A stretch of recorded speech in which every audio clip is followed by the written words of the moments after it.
Hey everyone, this is Light Novel Sound. Thanks so much for tuning in. If you're enjoying the series, feel free to leave a like and drop a comment below. It really helps the channel. And if you'd like faster updates or want to request a story, you can support the channel over on Buy Me a Coffee. Now, let's pick up the story where we left off. Chapter 451, Invisible Clothes. When Zhou Wen found Lai Xuan, he was sitting alone in the garden, dazed. Zhou Wen heaved a sigh of relief when he saw that Lai Xuan was fine. He walked over and asked with a smile, "What's wrong? What are you doing here alone?" Lai Xuan turned his head and looked at Zhou Wen, his eyes somewhat different from before. "Zhou Wen, I want to become stronger than anyone else," Lai Xuan said to Zhou Wen. Zhou Wen had never seen Lai Xuan look so serious. Even when he was betrayed by Jiang Hao and Zhu Miantu, Lai Xuan had only smiled and said that he would make Lai Mobai pay the price. However, this time, Zhou Wen felt that Lai Xuan was really different. "What happened?" Zhou Wen asked Lai Xuan. Lai Xuan didn't answer but asked Zhou Wen, "If I become a devil one day, will we still be friends?" "I won't let you become a devil," Zhou Wen said seriously. Lai Xuan laughed. "No, I won't become a devil. I'll use my own means to change this world." Zhou Wen realized that Lai Xuan was really different.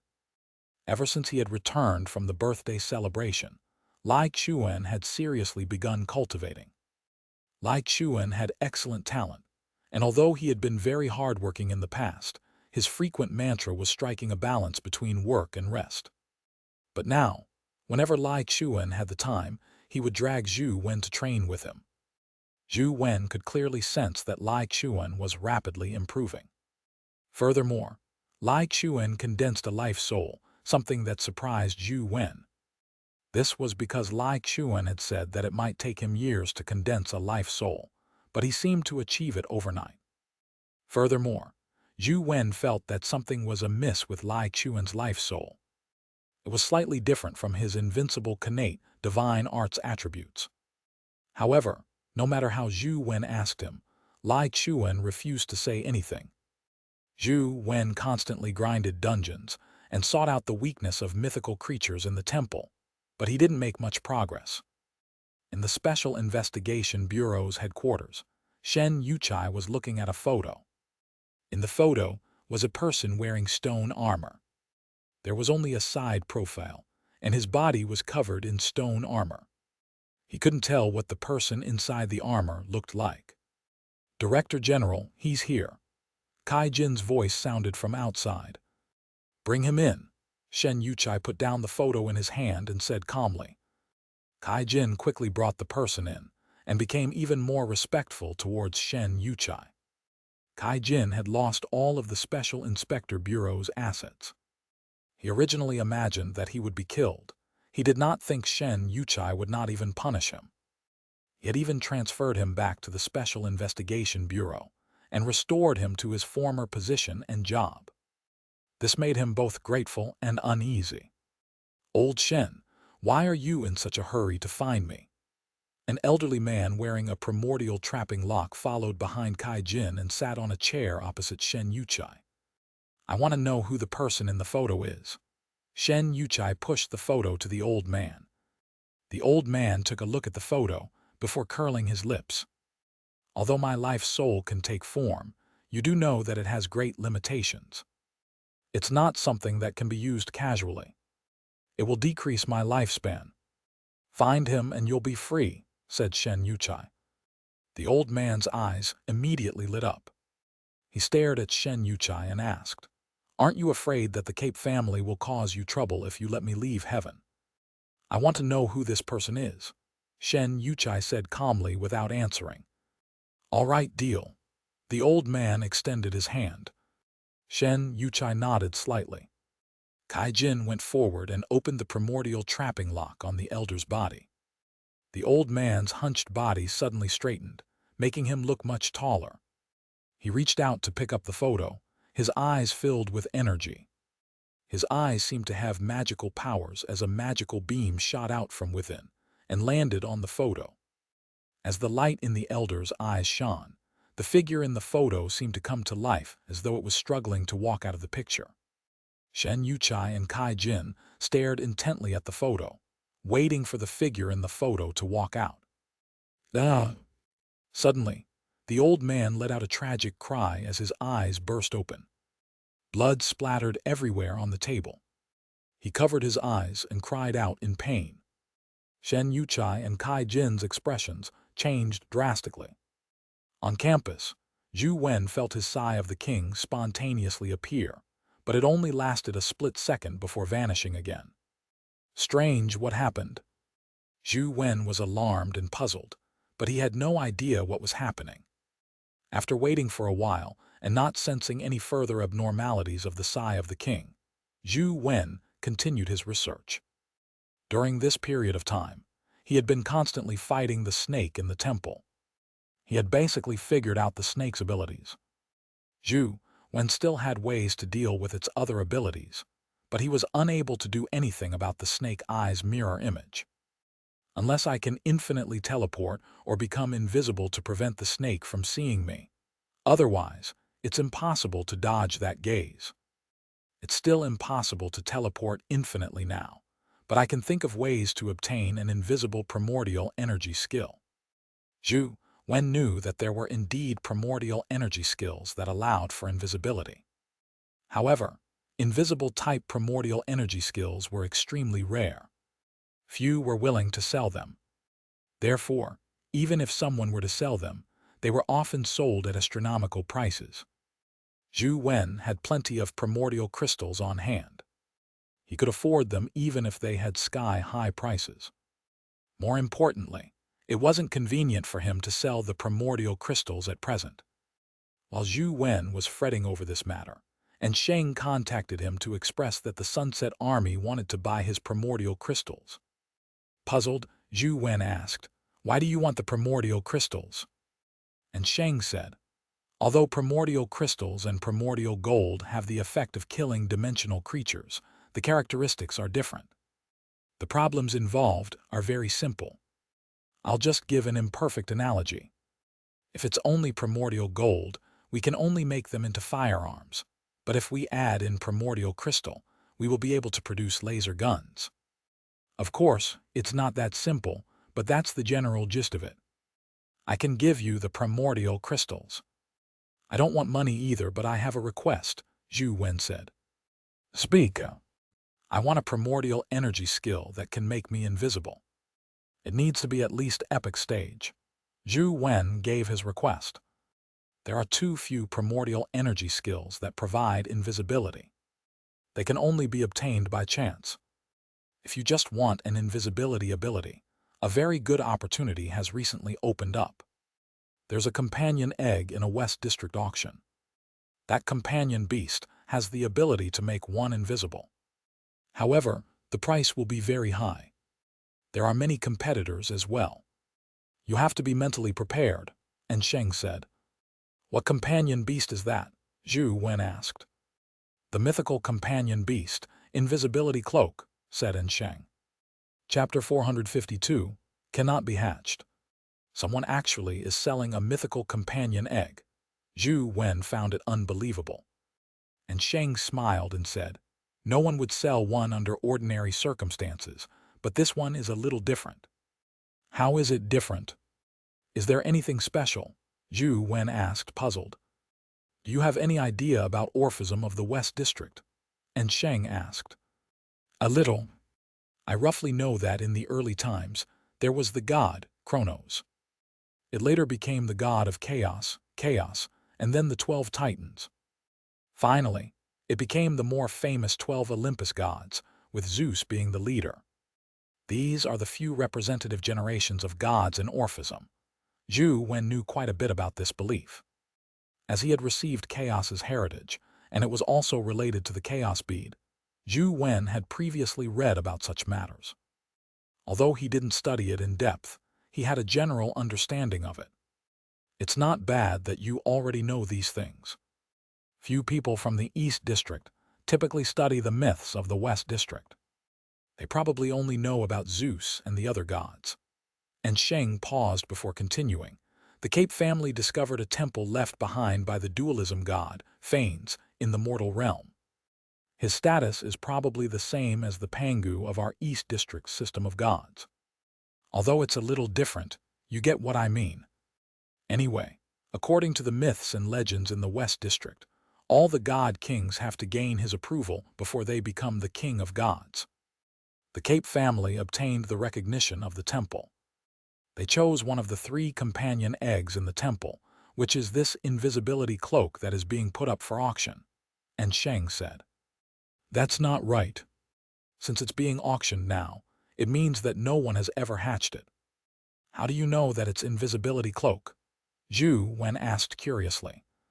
The reason they know that it's invisibility cloak is that the Cape family has formerly hatched that mythical companion egg before. After that, they gained the ability to be invisible, and Sheng said with a faint smile. When people obtain powers that exceed the rules, their true colors show. The person from the Cape family used his powers of invisibility to do countless dirty things. He went overboard and even dared to touch the members of the 6 families. In the end, he was discovered by the Zhang family and he was exposed. This matter is a scandal of the 6 families. The Cape family has been slain by the Zhang family as well. However, when they killed him, the Zhang family used some unknown method to turn the invisibility cloak to a companion egg form. It didn't vanish along with that person and has been kept all this while. That means that the invisibility cloak companion egg fell into the Zhang family's hands. It doesn't make sense for the Zhang family to auction such a powerful companion egg, right? Does their family lack money? Zhou Wen asked, puzzled. The Zhang family naturally doesn't lack money, but the invisibility cloak companion egg isn't a real companion egg. It was unknown what method they used to turn the invisibility cloak into a companion egg. No one can hatch it. In the beginning, no one knew that there was a problem with the invisibility cloak companion egg. The Cape family paid a huge sum of resources to get the companion egg back from the Zhang family. However, when they got it back, they couldn't hatch it. Later, the invisibility cloak exchanged a few hands a few times.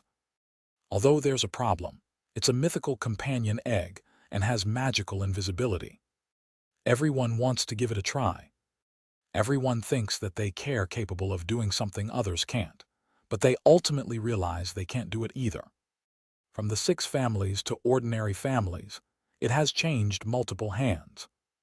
No one has managed to hatch the invisibility cloak. However, don't think of picking it up on the cheap. There are plenty of confident people, so the price will definitely be unimaginable if you want a bid on the cloak. Can my essence crystals be used in the auction? Zhou Wen asked. Of course they can, but they're not convenient. How about this? I'll help you bid for the invisibility cloak companion egg. After I get it, you can sell me the equivalent of essence crystals at market price. And Sheng thought for a moment before saying, the amount needed at the auction will definitely not be small. I don't know if it will exceed your expectations, so you have to go with me. If you think it's possible, I'll bid. If you feel that it's too expensive, we can just give it up.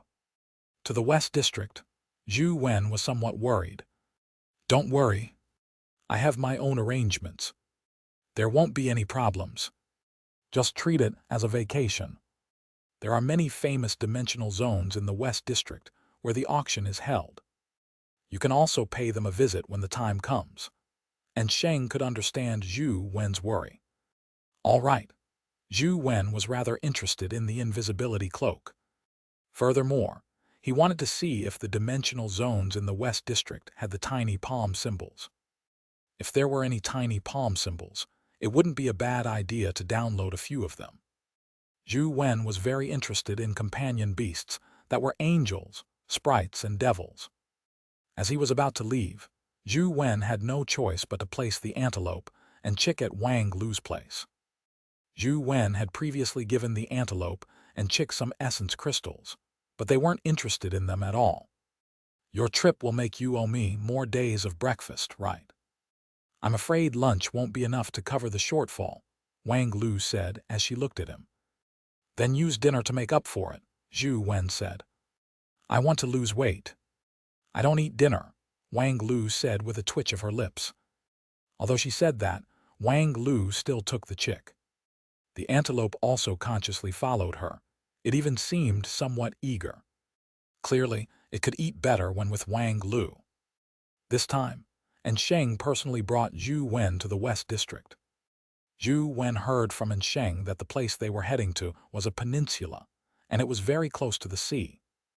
Not far from the peninsula were the Aegean Sea Islands, where there were many dimensional zones. They contained several terrifying existences. Are there dimensional zones that drop angel or sprite companion beasts? Zhou Wen asked Sheng as he sat in the car. And Sheng blinked and said, Sprites are creatures that only come from the dimensional zones in the North District. Angels belong to another divine system. Do you think there will be one? Aren't they from the same district? Zhou Wen was somewhat alarmed. He had always felt that these two-dimensional creatures belonged to the West District. Of course not, and Sheng answered with certainty. Then what companion beasts are available at the place we are going? Zhou Wen had no choice but to seek Sheng's advice. Monsters, giants, pythons, etc. And Sheng roughly explained the situation before smiling. If you have the ability, you can kill a goddess like Athena. There might even be a companion egg drop. It's said that Athena's temple has been discovered, but it's hard to tell if Athena is really inside. Forget about mythical creatures. Are there more pragmatic epic companion beasts? Zhou Wen knew himself. The possibility of him killing a mythical creature was just too low. Now, Zhou Wen was just waiting for Tyrant Behemoth to complete its evolution. After it became a mythical creature, Zhou Wen really had the capital to fight mythical creatures. Chapter 453, The Only Princess of the Zhang Family. Zhou Wen originally believed that they would head to the auction venue directly, but he soon realized that it wasn't only the two of them going to the auction together. And Sheng had to tag along with others. To be precise, and Sheng and Zhou Wen were only hitching a ride on a plane. The Zhang family was going to participate in the auction too. And Tianzuo had asked if they could bring Zhou Wen and Sheng along. This also meant that they would be under the Zhang family's protection. Isn't the N family and the 6 families on bad terms? Why would the Zhang family agree to take us with them? Zhou Wen found it odd. Let's not talk about us. Even the relationship between the 6 families is nothing much to speak of. There is even competition amongst themselves, competition that is far more intense than with others. However, when it comes to interests, that's another matter. The Zhang family has a lot of need for essence gold.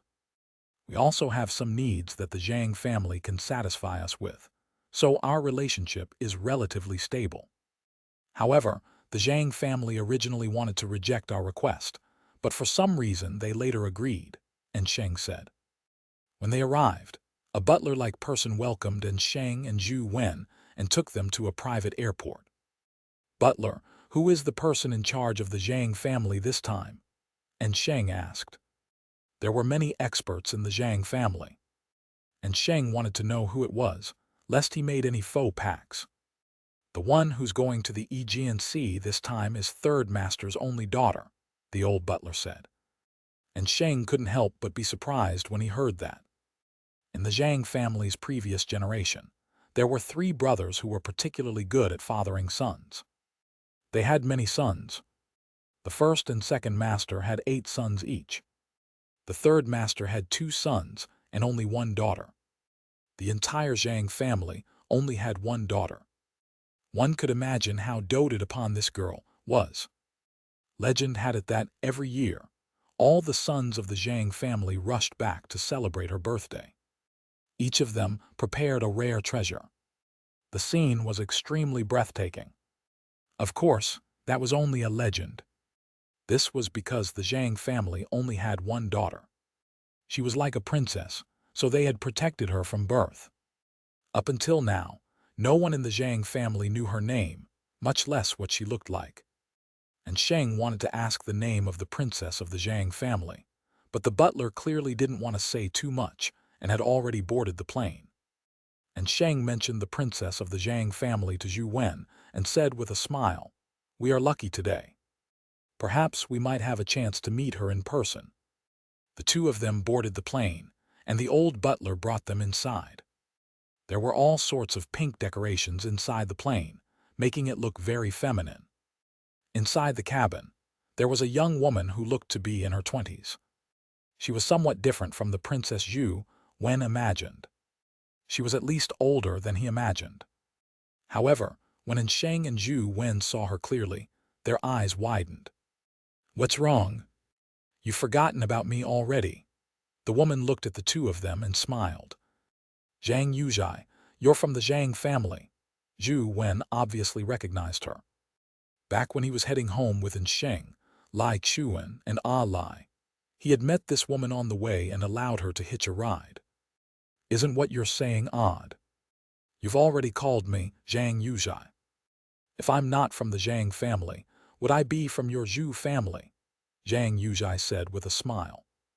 Zhou Wen wasn't eloquent. He gaped his mouth, unsure of how to explain himself. "Sit down.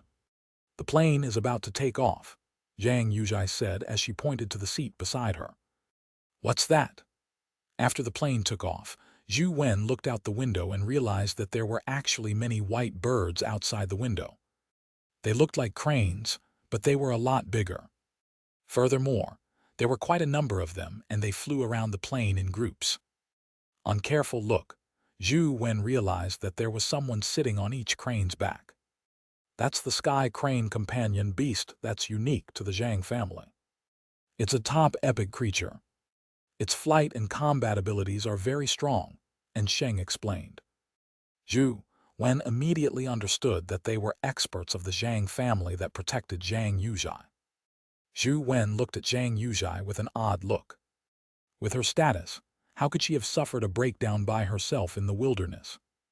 As though reading Zhou Wen's mind, Zhang Yuzhai said with a smile, "I had a quarrel with my family back then, so I went out alone to calm down.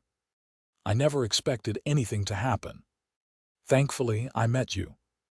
Otherwise, I would really have been afraid to be alone." No wonder. The Zhang family originally wanted to decline us in the beginning, but they later agreed to take us along. "It was because of you, right?" And Sheng said. Zhang Yuzhai nodded and said, "With our family and the N family's relationship, it's nothing much to bring you along. However, our family doesn't want strangers to get close to me, so they were planning to reject it." As they were all acquaintances, and Zhou Wen and Sheng didn't take into account backgrounds, they chatted very happily with Zhang Yuzhai. After chatting for a while, the old butler walked over and said, "Miss, it's time for you to rest." Zhou Wen and Sheng found it odd. What did he mean that it was time for her to rest? Zhang Yuzhai had been sitting comfortably in her chair, not doing anything. Zhang Yuzhai seemed to want to stay, but the old butler repeated that it was time for her to rest. Zhang Yuzhai could only stand up and say to the two of them, "Sorry, I need to rest for a while. If you need anything, just instruct Uncle Fu." Although Zhou Wen and Sheng found it odd, they weren't that close. It wasn't appropriate for them to say anything else as they watched Zhang Yuzhai walk through the door in the cabin ahead of them. Zhou Wen was curious, as he wanted to see where Zhang Yuzhai was resting.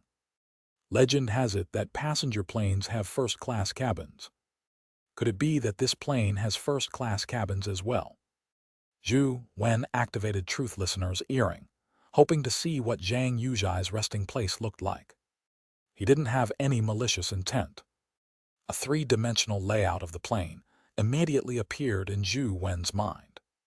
In front of the main passenger area was a separate, single cabin. Zhang Yuzhai pushed the door open and entered. However, when Zhou Wen saw what was happening, his expression changed slightly. The cabin wasn't big, but there were many things placed there. It was decorated extremely strangely. There were many long strips of paper hung inside. Due to Truth Listener's ability, It couldn't see the colors or the patterns. Therefore, Zhou Wen only knew that there were long strips of paper. He wasn't sure if there were any drawings on the strips of paper. However, there weren't any lounge chairs or beds inside. Zhou Wen only saw a strange, head-sized box that was squarish at the base and round at the top. The box's shape made it look like an item used by humans in funerals before the dimensional storms. It can't be a coffin, right? Could it be a new massage device? As Zhou Wen thought about it, he saw that Xianxia had already opened the lid and lay down inside the box. Zhou Wen could clearly see that the box didn't have any massage equipment, making it look like a coffin no matter how he looked at it. Chapter 454, Why did it take so long? The more Zhou Wen looked at it, the more he realized that something was amiss. The box was likely carved from stone. There was nothing inside but a pillow. It also seemed to be made of stone. It didn't seem comfortable to sleep inside no matter how he looked at it. After Xianxia lay inside, the old butler closed the lid again. Once the lid was in place, he couldn't hear the situation inside with truth listener's ability. How odd. Do rich girls have such strange temperaments? She's sleeping in a stone box instead of a high-end couch on a plane. Zhou Wen felt that it resembled a coffin no matter how he looked at it. Zhou Wen retracted truth listener's ability. After all, it was her privacy and he did not wish to continue intruding on her. They did not encounter any incidents along the way. When they passed the sky above some dimensional zones, the Sky Crane team outside intimidated all the dimensional creatures, preventing them from approaching the plane. Even if a few dimensional creatures, who didn't know better, attacked, they were promptly dispatched by the Sky Crane team. The plane was not damaged at all. When they reached the Peninsula of Gods, they didn't see Xianxia again. After the plane landed, the old butler led them out of the plane. And Sheng said that he wanted to bid farewell to Xianxia, but the butler said that there was no need. They could just leave. Ah, Sheng, don't you find Xianxia a little odd? Zhou Wen asked in Sheng after the two of them left the airport. It's far from just odd. Although the 6 families are in different areas, as hero families, they place the most emphasis on etiquette. This isn't the way to treat guests. And Sheng paused before continuing, but this is the Zhang family's matter. It has nothing to do with us. There are still 2 days before the auction begins. Where do you want to go? I'll take you around. Let's head to the nearby dimensional zones. Zhou Wen felt that he should tour the area once. If he could find the tiny palm symbols, it would be best if he could download a few instance dungeons.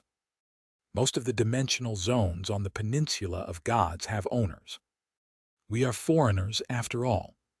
It will probably be a little troublesome if we want to enter. Why don't we take a look at the Aegean Sea? It's a little dangerous, but there are many ownerless dimensional zones. It's also rather interesting, and Sheng said. Is it okay going out to sea like this? Zhou Wen knew that the dimensional zones in the ocean were more terrifying than on land. It's fine. I've been to those places many times in the past. I'm very familiar with them. And Sheng was confident. The two walked towards the harbor. Along the way, they saw many people walking their companion beasts on the streets. The more common ones were giants and foot monsters. There were also many strange monsters, and Zhou Wen even saw a fireman companion beast. It looked very interesting. Didn't you say that there aren't any sprites on the Peninsula of Gods? Then what's this? Isn't it a fire sprite? Zhou Wen asked. The sprites I'm talking about are those with pointy ears who look similar to humans, elves. These are elemental sprites. These are 2 different things. I thought you wanted those beautiful elves, and Sheng said. How can such an elemental sprite be obtained? Zhou Wen asked. When the person with the fire sprite heard Zhou Wen, he smiled and said, This is an epic fire sprite from the Forging Temple. Fire sprites are very rare. The chances of a companion egg dropping is even lower. I was at the Forging Temple for 2.5 years, before I was lucky enough to obtain this fire sprite. If you are interested, you can try your luck. What kind of place is Forging Temple? Zhou Wen asked when he saw how friendly the person was. That's the temple of the god of metalworking, Hephaestus. Not only are there fire sprites there, but there are even higher-level fire sprite kings as well. However, their numbers are even rarer. Moreover, the depths of the temple are too dangerous. Young people like you shouldn't be so overly ambitious. You should just hunt fire sprites on the first level of the temple. If you venture deeper, your life will be in danger, the middle-aged man with the fire sprite said. Thank you for your guidance. Zhou Wen had some impression of Hephaestus, but he couldn't remember the name. He only remembered that he was Zeus's son, an artisan, and the god of metalworking. The reason Zhou Wen could remember him wasn't because of him being an artisan, but because he was the husband of the goddess of love and beauty. Furthermore, he had been cuckolded. Apart from that, Cupid's bow, Apollo's chariot, and Zeus's lightning bolt were made by him. He could be said to be an expert at creating divine artifacts. And Sheng seemed to know a little about the metalwork temples, as he said to Zhou Wen. There aren't only fire elemental sprites in the metalwork temple. There are also all sorts of metal-type and machinery-type dimensional creatures. It's rather interesting, but that's private property on the Peninsula of Gods. Apart from locals being able to enter with their identity cards, outsiders are forbidden from entering. Young man, you're quite knowledgeable. You're right. Unless you're a citizen of the Peninsula of Gods, it's impossible for you to enter the metalwork temple. It looks like it's a pity that you don't even have the qualifications to obtain ordinary fire sprites. The middle-aged man proudly led his fire sprite away. Is there really no way to enter? Zhou Wen asked in Sheng as he was rather interested in the metalwork temple. There's really no way. This is a common rule set by several families on the Peninsula of Gods. Even those few families cannot break this rule. Otherwise, they will be enemies of the entire Peninsula of Gods. And Sheng spread his hands, indicating that he had no solution. Even if we can't enter, it'll be okay to take a look outside, right? Zhou Wen said. Of course you can, but do you really plan on just taking a look? And Sheng looked at Zhou Wen, puzzled. We can take a look if it's on the way. Taking a few photos as a memento would be nice. Zhou Wen only wanted to find the tiny palm symbol, so he had no intention of entering. I never expected you to have such boring hobbies. It is on the way. It's just a tiny detour. And Sheng continued walking forward with Zhou Wen. Shortly after he left, he saw white shadows flying across the sky. The passers-by all stopped to look. Zhou Wen and Sheng looked up and saw sky cranes fly past them. The sky cranes landed in front of them as the gray-clothed members of the Zhang family got off the sky cranes' backs and walked straight towards them. The person in the lead looked to be about 28 years old. He had a dignified air, but he wasn't too flamboyant. He looked extremely handsome. Xianxia, what's the meaning of this? And Sheng clearly recognized the leader as he frowned at him. Xianxia said, I'm sorry, I have something to ask the two of you. What is it? And Sheng asked. Have you seen my sister, Zhang Yuzhai, after you got off the plane? Zhang Yi asked. Didn't she get some rest on the plane? We haven't seen her since then. What happened? Do you need our help? And Sheng asked. Zhang Xiao sized up and Sheng and Zhou Wen, as though confirming that they really hadn't seen Zhang Yuzhai. Then he bowed slightly and said, Thank you. If you meet my sister, Zhang Yuzhai, please inform me as soon as possible. The Zhang family will definitely thank you. All right. If we see her, we will definitely contact you immediately, said Sheng. Zhang Xiao did not hesitate. After bidding farewell, he left with the Sky Crane team. He looked extremely anxious. It looks like the little princess of the Zhang family is very worrying, and Sheng said with a smile. As the two spoke, they headed for the metalwork temple, but unfortunately, there was someone guarding it. Zhou Wen could only see the door from afar, so he was unable to see any tiny palm symbol at close proximity. Slightly disappointed, he followed Sheng to the port. Just as they were about to rent a ship to head out to sea, they saw a person in a suit and a hat waving at them on a ship. "Why did it take you so long? I've been waiting for you for ages." The person looked up slightly and spoke to Zhou Wen and Sheng. The two of them were stunned when they saw the person's face. The person in the male outfit was Zhang Yuzhai. Chapter 455, Water Elemental Sprite. "Why are you still standing there in a daze? Get on board quickly. Don't you want to go to the Aegean archipelago?" Zhang Yuzhai greeted them from the ship. "How did you know?" Zhou Wen and Sheng exchanged looks in surprise. They had only decided to head to the Aegean archipelago after they alighted the plane. Yet, Zhang Yuzhai knew of their plans and had waited for them here. They couldn't figure out when Zhang Yuzhai had overheard their conversation. "If I want to know, I'll naturally know. The ship is about to set off. Aren't you getting on board?" Zhang Yuzhai asked. "Do you know that your brother, Zhang Zio, is looking for you?" And Sheng asked. "Just ignore them. If you don't board the ship, I'll leave on my own."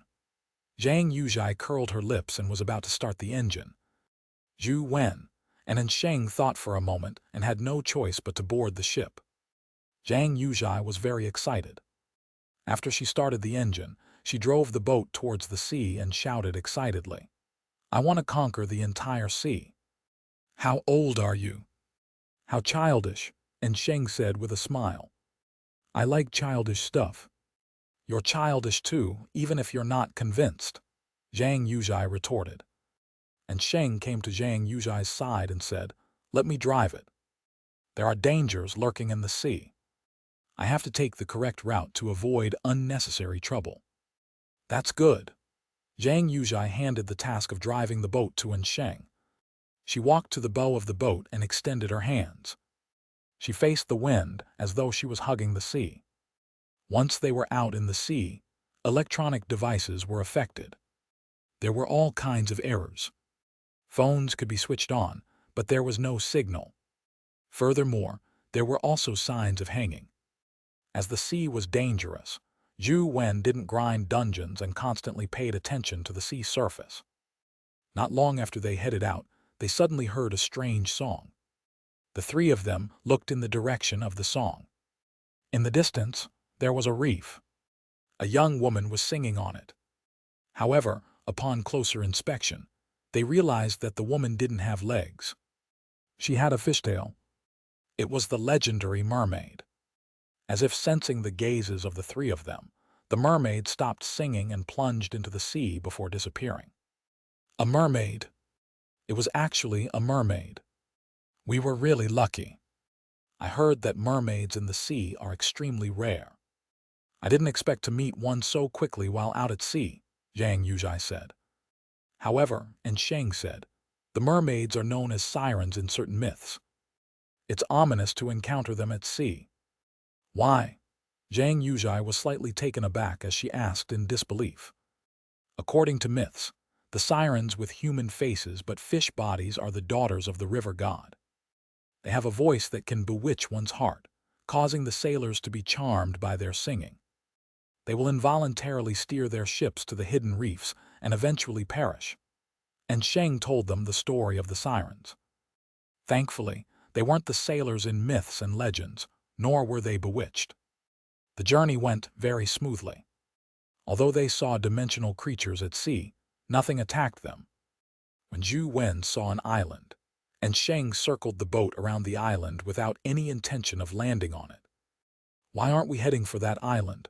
Zhang Yuzhai asked curiously. "That's the legendary Crete Island. You might not be familiar with this name, but you should have heard of the Palace of Minos, right? The legendary Minotaur is inside. No one who has stepped foot inside has come out alive," and Sheng said. The boat left the island and headed deeper into the sea.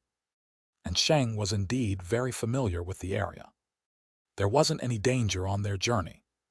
When they arrived at an inconspicuous island, and Sheng steered the boat over. Is this island also a dimensional zone? Xianxia sized up the island, but she didn't see anything like a palace.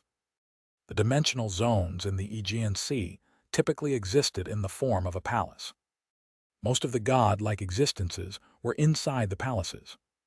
Of course, the dimensional zones out at sea aren't as obvious as the dimensional zones on land. In fact, the entire Aegean Sea is a huge dimensional zone. And Sheng jumped onto the beach and moored the boat.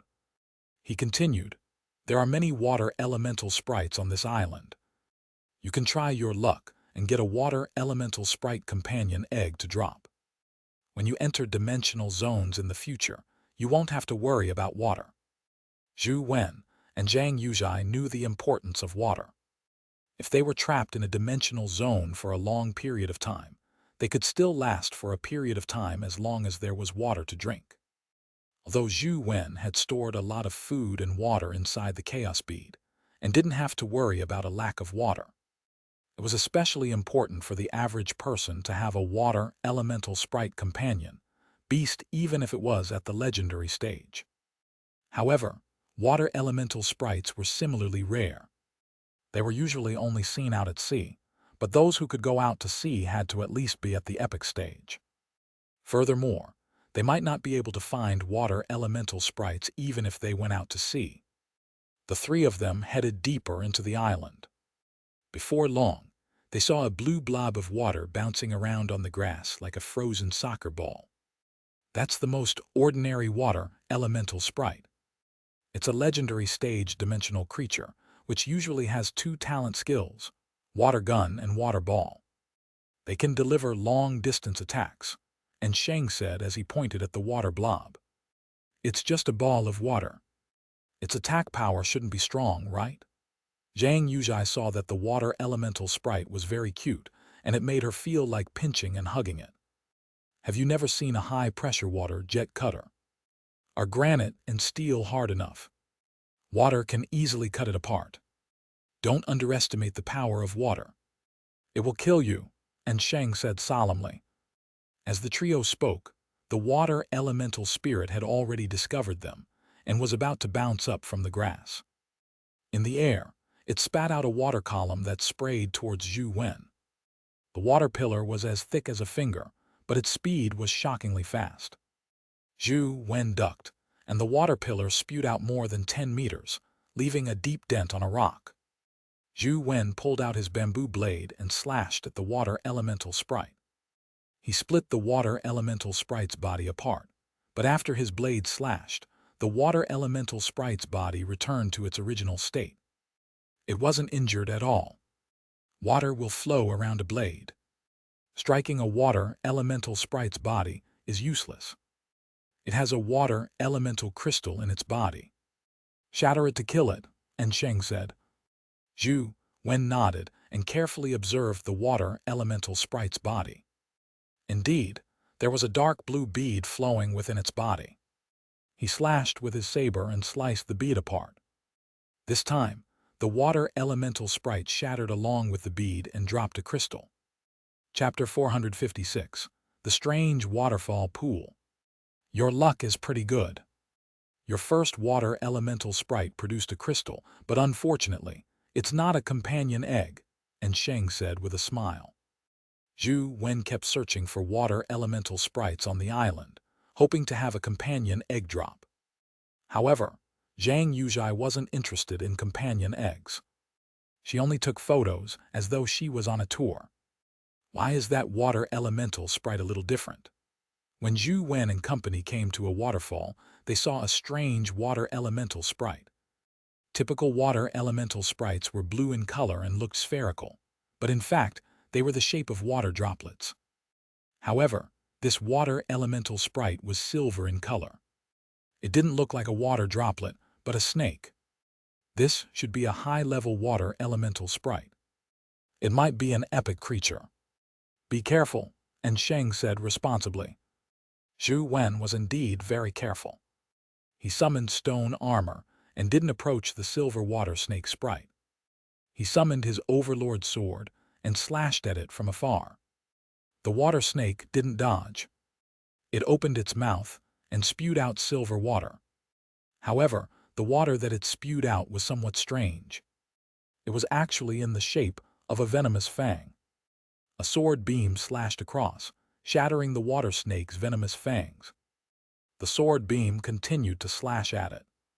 When the silver water snake saw that something was amiss, it turned around and slipped into the pool beneath the waterfall. Its body resembled water to begin with, so once it entered the pool, it immediately vanished. It was impossible to tell its location with the naked eye. Thankfully, Zhou Wen had Truth Listener. The Truth Listener earring's ability ignored color, so he immediately saw the silver water snake in the pool. When Zhou Wen chased after it, he sent a sword beam into the pool. Boom!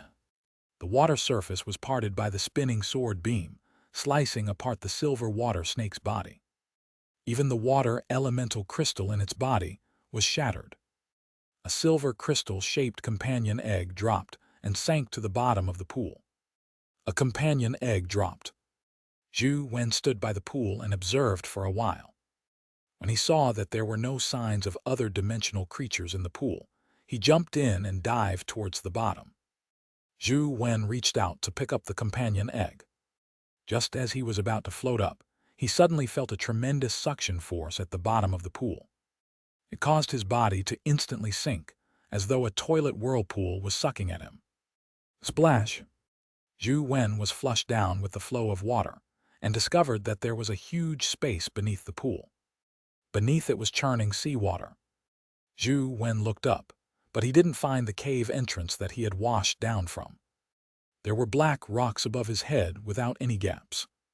He slashed at the rock, shattering a huge piece. However, there were still rocks behind it. Zhou Wen slashed several times, but they were all rock. There was no exit. As for the destination of the underground seawater flow, there was a light that seemed to be the exit of a tunnel. Zhou Wen had no choice but to follow the flow of the water as he headed for the exit. As long as he could get out, it wouldn't be difficult for him to circle back to the pool again. Soon, Zhou Wen rushed out with the flow of water. When he exited, he realized that he was at the waterfall's entrance. After Zhou Wen came out of the waterfall, he directly floated in the air, alarmed by what he saw.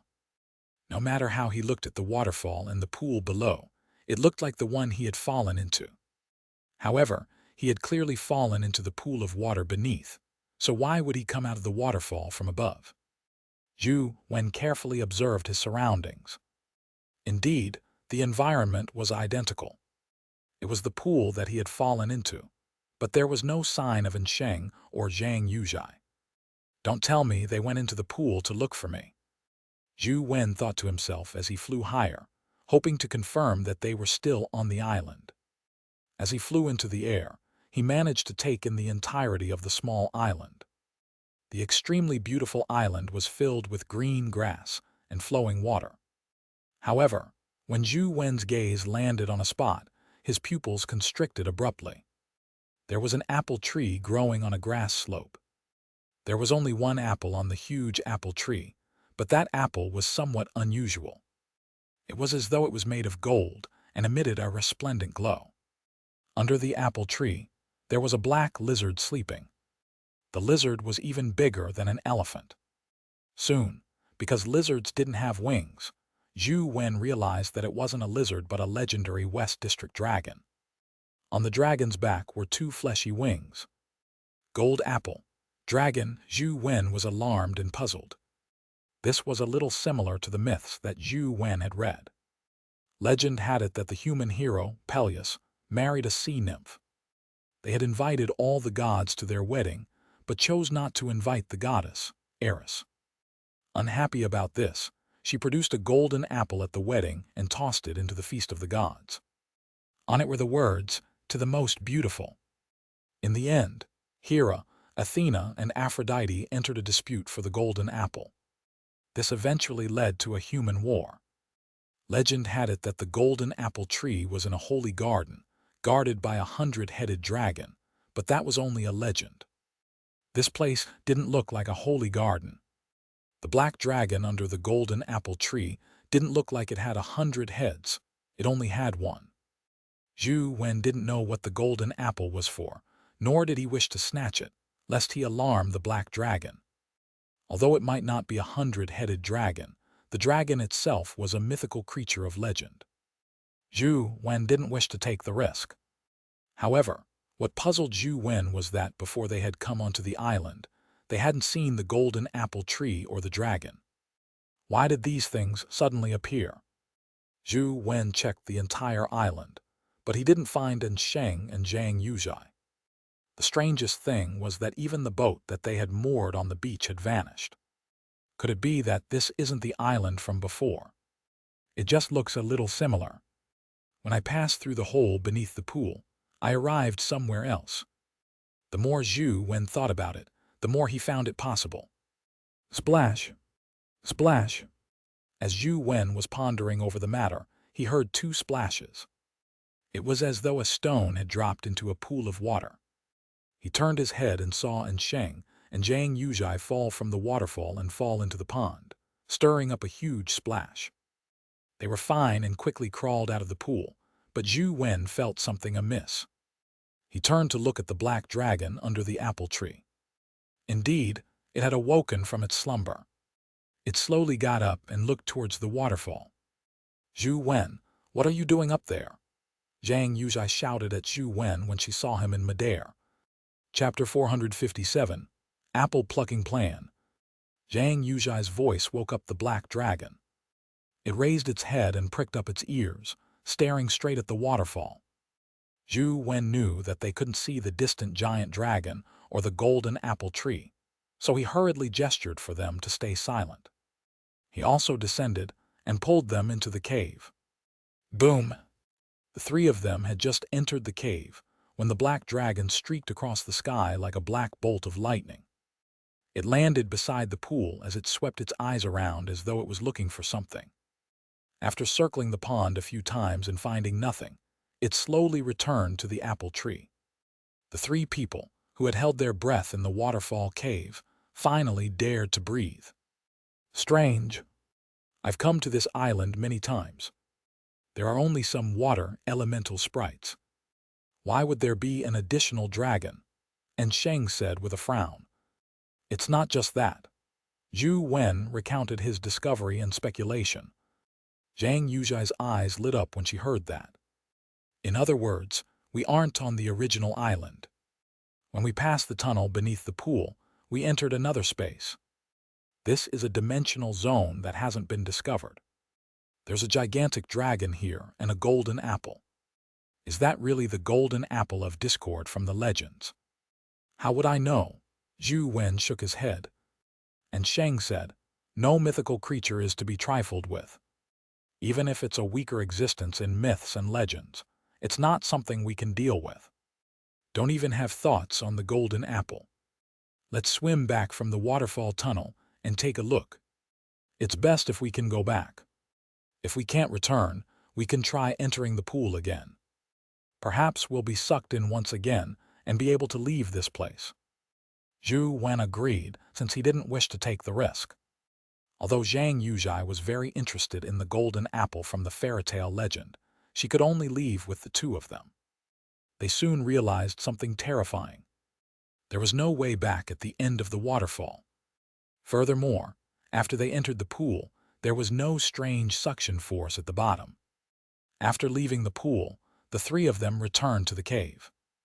Zhang Yuzhai thought for a moment and said, I remember hearing from my elders that one can only leave certain dimensional zones by obtaining a special item after entry. Otherwise, they won't be able to leave and they will die inside. From the looks of it, this dimensional zone should be the death zone you're talking about. After you enter, either you die or the dimensional creature dies. There's no third option, Sheng said. Zhang Yuzhai thought for a moment before saying, if we leave this island, will we be able to leave this dimensional zone? I've already taken a look from midair. Previously, there were distant islands, but there's nothing now. At a glance, all I can see is the sea, Zhou Wen said. That means we're really trapped here. This island isn't big either. I reckon that the black dragon or the golden apple is the dimensional zone's special item. Killing the dragon or obtaining the golden apple is the only way of exiting, Xianxia said excitedly. If we kill that dragon, will we become the first dragon slayers in human history? If you aren't afraid of becoming dragon feces, you can give it a try. Zhou Wen was rather inclined to think of a way to obtain the golden apple. The chance of dying when fighting a mythical creature was too high, but plucking the apple didn't necessarily mean fighting the dragon. They had quite a number of companion beasts that they could use to lure the black dragon away before plucking the golden apple. It was likely a much safer option, and Sheng agreed with Zhou Wen's idea. "You, Zhai, stay here. Zhou Wen and I will give it a try and see if we can lure the dragon away and pluck the golden apple." "Why am I staying?" Zhang Yuzhai was puzzled. "Because the two of us are going to be apple-stealing thieves. If the two of us fail, it will be your turn to be the dragon-slaying heroine," and Sheng said. "That's right. I can't do such covert work." Zhang Yuzhai nodded. After Sheng asked Zhou Wen about the location and details of the golden apple tree, he sneaked out of the waterfall cave with him. "I have an essence energy skill that converges my aura. I likely won't be discovered by the dragon even if I approach it. When I get close, I'll summon a companion beast to see how strong the dragon is," and Sheng said to Zhou Wen before he crept forward. Zhou Wen saw him silently proceed forward like a snake. If he couldn't see him with his naked eyes, he wouldn't have been able to sense his existence. He couldn't help but admire Sheng for being a wily old fox. His abilities were much more multifaceted than his. Zhou Wen didn't have any similar essence energy skills and couldn't guarantee that he wouldn't be discovered by the dragon, so he didn't approach. He found a relatively high spot nearby and looked at the golden apple tree and the black dragon from afar. Not long after, Sheng arrived less than 1,000 meters away from the golden apple tree. He pressed himself against the ground, and the armor on his body automatically changed color, making him almost fuse with the grass. Then, Zhou Wen saw him summon a leopard-like companion beast that charged in the direction of the golden apple tree as it roared. The black dragon hadn't slept. It immediately stood up and saw the leopard-like companion beast. It flapped its wings, and a black bolt of lightning streaked across the sky. The leopard was no match for it at all. Just as it spewed out a ball of flames, it was swallowed by the black dragon. "What fast speed!" Zhou Wen was alarmed. The dragon's speed was almost on par with the wolf-like, tiger-like mythical creature in the temple. Although it was still slightly weaker, its speed was not something epic humans could contend with. The leopard was an epic creature, but it hadn't managed to put up any resistance in front of the black dragon. Sheng lay motionless on the grass. After the dragon devoured the leopard companion beast, it roared violently and shuttled back and forth across the island like lightning, as though it was searching for other intruders. Zhou Wen was also lying in the grass, motionless. A few times, the black dragon flew close to him, making him feel his heart in his throat. This wasn't a game. If he was discovered by the black dragon, there was a high chance of death. The black dragon finally quietened down and returned to the golden apple tree.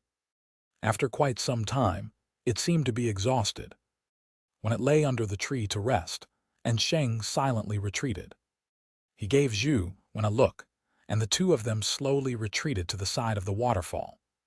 The sound of the waterfall could conceal their voices. Even if they made any movements here, it was unlikely to attract the dragon's attention. This island is too small. With the speed of that black dragon, no matter where we lure it to, it can immediately return to the apple tree. From the looks of it, luring it away won't work, Sheng said after returning to the cave. Chapter 458, Fighting the Dragon. To lure it away, it had to be taken sufficiently far away. If they were to approach the golden apple tree now, they would be killed by the dragon when it rushed back. This plan was clearly useless. "What do you think?" Sheng asked Zhou Wen. Zhou Wen thought for a moment and said, "We definitely can't fight it head-on. The chances of death are too high. We must think of other solutions." After a pause, Zhou Wen continued, I do have an idea. If I can hold back the black dragon for a few seconds, you have the confidence to pluck the golden apple. How long can you last? And Sheng asked after some thought. At most 10 seconds and at least 5 seconds. However, before that, I need to use a companion beast to confirm it again before I can determine the exact amount of time, Zhou Wen said after serious consideration. If you can hold it back for 6 seconds, I can pluck the golden apple and return, and Sheng said after careful observation. Then let's give it a try. Zhou Wen planned on first figuring out the black dragon's powers. I still have quite a number of companion beasts on me. Let's give it a few more tries and get a good understanding of the black dragon's abilities before attacking it, and Sheng said. Can I do something? Zhang Yuzhai asked. Please cheer us on over here, and Sheng said to her. All right, I'll cheer you on. Zhang Yuzhai didn't plan on really being a dragon-slaying heroine. Furthermore, she was only at the legendary stage, inferior to Zhou Wen and An Sheng. She had only been joking. Zhou Wen and An Sheng left the cave once again and found a hidden spot to summon their companion beasts. They left them in different locations. After making arrangements, the companion beasts attacked the black dragon from different locations. And Sheng had countless companion beasts, and Zhou Wen had quite a number as well. However, their companion beasts were basically useless. None of them survived. Zhou Wen used the blood threadworms to secretly drill into the black dragon's body, but the moment the blood threadworms entered its skin, they automatically died. There was also the epic poison bat. After flying over, it was swallowed by the black dragon. The two of them sacrificed at least 30 companion beasts. None of them could last 5 seconds in front of the black dragon, making them fully realize the horror of the black dragon. Of course, this was also because the two of them weren't willing to use their beloved companion beasts. They only released cannon fodder companion beasts. However, the different kinds of attacks the companion beasts delivered made the black dragon use some of its abilities, allowing Zhou Wen and An Sheng to gain a better understanding of the black dragon. Its speed is far faster than ours, and it has more strength. My strength-type epic companion beast was easily suppressed by it. Furthermore, it isn't afraid of wind, fire, or lightning and has high resistance. It doesn't spit fire, but it spits poison. And Sheng listed down the outcome of his observations before looking at Zhou Wen and asked, What's your take? How long can you last?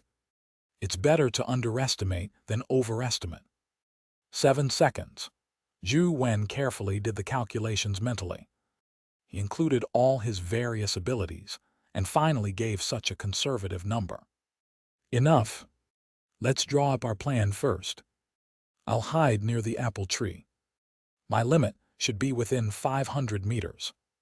Then, you can use your companion beast to lure it away and think of a way to hold it back for 7 seconds.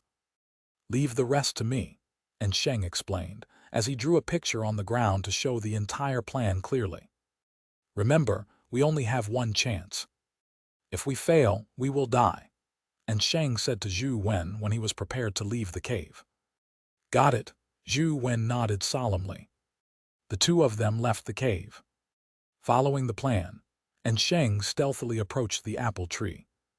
His ability to converge his aura and his concealment were amazing. Zhou Wen watched as An Sheng proceeded and couldn't distinguish the difference between him and the grass. The closer An Sheng came to the black dragon, the slower he became. He was almost acting in slow motion. A few hours later, An Sheng was almost 400 meters away from the apple tree when the black dragon's ears suddenly twitched. Zhou Wen and An Sheng's hearts were in their throats as An Sheng lay there motionless. Zhou Wen's heart pounded as he forgot to even breathe. After quite some time, the black dragon's ears drooped again. Only then did Zhou Wen feel a little better. However, An Sheng was extremely bold. He continued moving forward another 20 to 30 meters, making Zhou Wen's heart skip a beat. Zhou Wen knew the danger that An Sheng faced grew with every centimeter he approached the black dragon. He had originally planned on stopping 500 meters from the apple tree, but now he was already within 400 meters. This was Xianxia taking on risk to lower the danger Zhou Wen would face. The closer he was to the apple tree, the faster he could reach the golden apple, making the black dragon turn around to chase after him. This would reduce Zhou Wen's risk. Finally, Xianxia made the designated gesture. Zhou Wen heaved a sigh of relief and knew that it was time for him to appear. After he retreated to the edge of the island, Zhou Wen summoned his companion beast and prepared himself. Finally, he roared, "Big lizard, I'm here. Come over and eat me." The black dragon, who had been resting under the golden apple tree, immediately pricked up its ears when it heard Zhou Wen's shout. It stood up, and after confirming his location, it flapped its wings and instantly tore through the sky, rushing towards Zhou Wen. Black lightning streaked across the sky, instantly occupying Zhou Wen's vision. Zhou Wen summoned a row of golden warriors to form a blockade in front of the black dragon. These were originally food meant for Tyrant Behemoth, but with Tyrant Behemoth directly eating the essence crystals, they were useless now. The black figure charged over like a bolt of lightning as the golden warriors were sent flying everywhere. Zhou Wen held bamboo blade and Overlord's sword in each hand as he slashed out with both saber and sword. The demonic astral wheel and fang wheel sword flash crisscrossed and slashed at the black dragon's head. A black beam shot out of the black dragon's eyes, blasting apart the demonic astral wheel and fang wheel sword flash. However, it didn't stop charging at Zhou Wen. Zhou Wen activated ghost steps and instantly moved more than 10 meters away. At the same time, he counted inwardly. 1 second. On the other side, Xianxia had already charged at the golden apple tree like a ghost. His speed was equally terrifying. The black dragon was much faster than Zhou Wen's ghost steps. It extended its wings, and its huge body nimbly drew an L-shaped mark in the air before catching up to him. It spat out a large amount of black poison smoke that swept towards Zhou Wen like a flood. Chapter 459, 7-Second Battle. A purple bell appeared in Zhou Wen's hand as he waved it at the black dragon. The billowing black smoke was sucked into the bell. The black dragon was somewhat taken aback, but it immediately charged towards Zhou Wen with its mouth agape, hoping to devour him. Zhou Wen waved the bell in his hand. As black poison smoke spewed out from the bell, he redirected it to the black dragon. At the same time, he used ghost steps to rapidly move away. 2 seconds. Zhou Wen counted inwardly. The black dragon entered the poisonous smoke and temporarily lost its vision. In its rage, it let out a roar that sounded like a thunderclap. The shockwave scattered the poisonous smoke and didn't stop. The shockwave continued rushing towards Zhou Wen's body. The roar was an area of effect attack. There was no place for him to dodge. Zhou Wen could only fend off the strike and activate the inverse ancient sovereign life soul while using the demon dragon true body. When he was done, the shockwave had already arrived in front of him. Boom! Zhou Wen raised his fists to defend himself. He was thrown back by the force from the shockwave, his legs plowing deep marks that were dozens of meters long. The black dragon seemed to sense something and stopped pursuing Zhou Wen. It turned around and attempted to charge back. Zhou Wen knew that Xianxia had entered the range of the golden apple tree and had attracted the black dragon's attention. It was returning to protect the golden apple. Zhou Wen naturally couldn't let it leave otherwise, and Xianxia's life would be in danger. Seeing that the black dragon was about to fly away, a purple beam flew over from the side and struck the black dragon's wings. The purple light was a short purple copper ancient sword. The black dragon's scaly wing was sliced open by the purple copper ancient sword. Well done! Zhou Wen saw the demonic neonate expressionlessly hiding in the grass with the scabbard in her arms. After the ancient sword injured the black dragon, it flew towards the grass. Roar! The dragon roared angrily. It had never suffered such damage before. Its wings had been injured, so it didn't rush back in rage. It transformed into lightning and charged at Zhou Wen, planning to devour him first before returning to protect the golden apple. The black dragon was so fast that its massive figure couldn't be seen. Only a black lightning bolt was seen crossing the void. It was unbelievably fast. However, Zhou Wen was already used to such speeds. He grinded the mythical creature every day. Although the snake was slightly slower than the black dragon, it wasn't that much slower. As for the other mythical creature, it was faster than the black dragon. Zhou Wen remained calm as he charged into the sea with a burst of terrifying speed with his demon dragon true body. In the sky, he wasn't the match for the black dragon, but in the seawater, a winged dragon couldn't be as agile as him. The pair of huge wings became an obstacle in its underwater movement. Seeing Zhou Wen rush into the water, the black dragon hesitated for a moment and chose not to chase after him. It looked like it was about to turn around and return to the golden apple tree. 3 seconds. As Zhou Wen counted, he tore out of the water surface and switched back to Slaughterer. He held the banana fan and fanned the black dragon 3 times. The 3 grand yin winds stirred up huge waves as they swept towards the black dragon in the sky. One wave after another struck its body, while the demonic neonate hid and sent the ancient sword for another attack.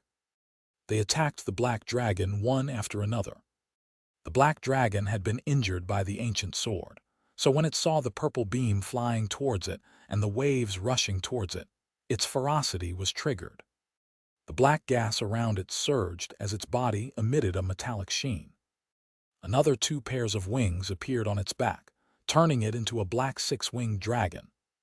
Black flames burned on its body as its 6 wings flapped. The black flames erupted like a volcano, blocking the grand yin wind as the ancient sword was sent flying. The black 6-winged dragon that looked like devilish burned with black flames in its eyes as though it had come from a devilish abyss. It suddenly swooped down, and its speed increased once again. It had reached an unbelievable level that Zhou Wen couldn't even react in time. They didn't manage to force the dragon to produce such change in their previous probes, but Zhou Wen had been prepared for accidents. He was mentally prepared. At the instant the black 6-winged dragon charged into the sea, Zhou Wen had used the lost country to teleport away. Boom! The surface of the sea exploded with waves reaching several hundred feet high. The gigantic black 6-winged dragon charged into the sea. Its black flames remained burning in the sea, completely unaffected by the seawater. Instead, large amounts of seawater evaporated. Lost Country's teleportation had a limited distance range. After Zhou Wen teleported, he was sent flying by the shockwave from the black 6-winged dragon's charge into the water. Blood oozed out of his ears, eyes, mouth, and nose, and his bones almost seemed like crumbling. When the black 6-winged dragon discovered Zhou Wen, it immediately charged over. It remained very fast, but it wasn't as indiscernible as before. Clearly, the water's resistance had created quite a problem for it. Behind it was surging white foam, a result from the flapping of its 3 pairs of wings. Zhou Wen knew that the more bubbles there were, the greater the resistance it experienced. Immediately, he switched back to the inverse ancient sovereign state. The demon dragon true body worked with the 9 dragons art as he constantly darted about in the water, dodging the attacks of the black 6-winged dragon. 4 seconds. Zhou Wen felt like it was an eternity. The demon dragon true body had greatly increased his expenditure of essence energy, but in such a battle, it was impossible for him to switch back. If he slowed down, he would definitely be devoured by the black 6-winged dragon. After failing to catch up to Zhou Wen several times, the black 6-winged dragon once again flew into a rage. The scales on its body stood up as though it was an angry fowl. Suddenly, the scales bloomed like lotus flowers. Countless scales flew in all directions and sliced through the seawater, instantly appearing in front of Zhou Wen. There were just too many scales.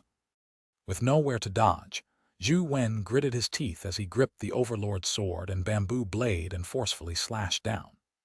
The Overlord's sword and bamboo blade slashed at the scales of light. With the strength of the demon dragon true body, he managed to shatter the two scales in front of them. However, the scales behind them bombarded him like artillery. Zhou Wen tried his best to brandish his blades to block, but he was still unable to do so. Scales of light streaked across his body and immediately sliced through the mutated stone Kai's armor.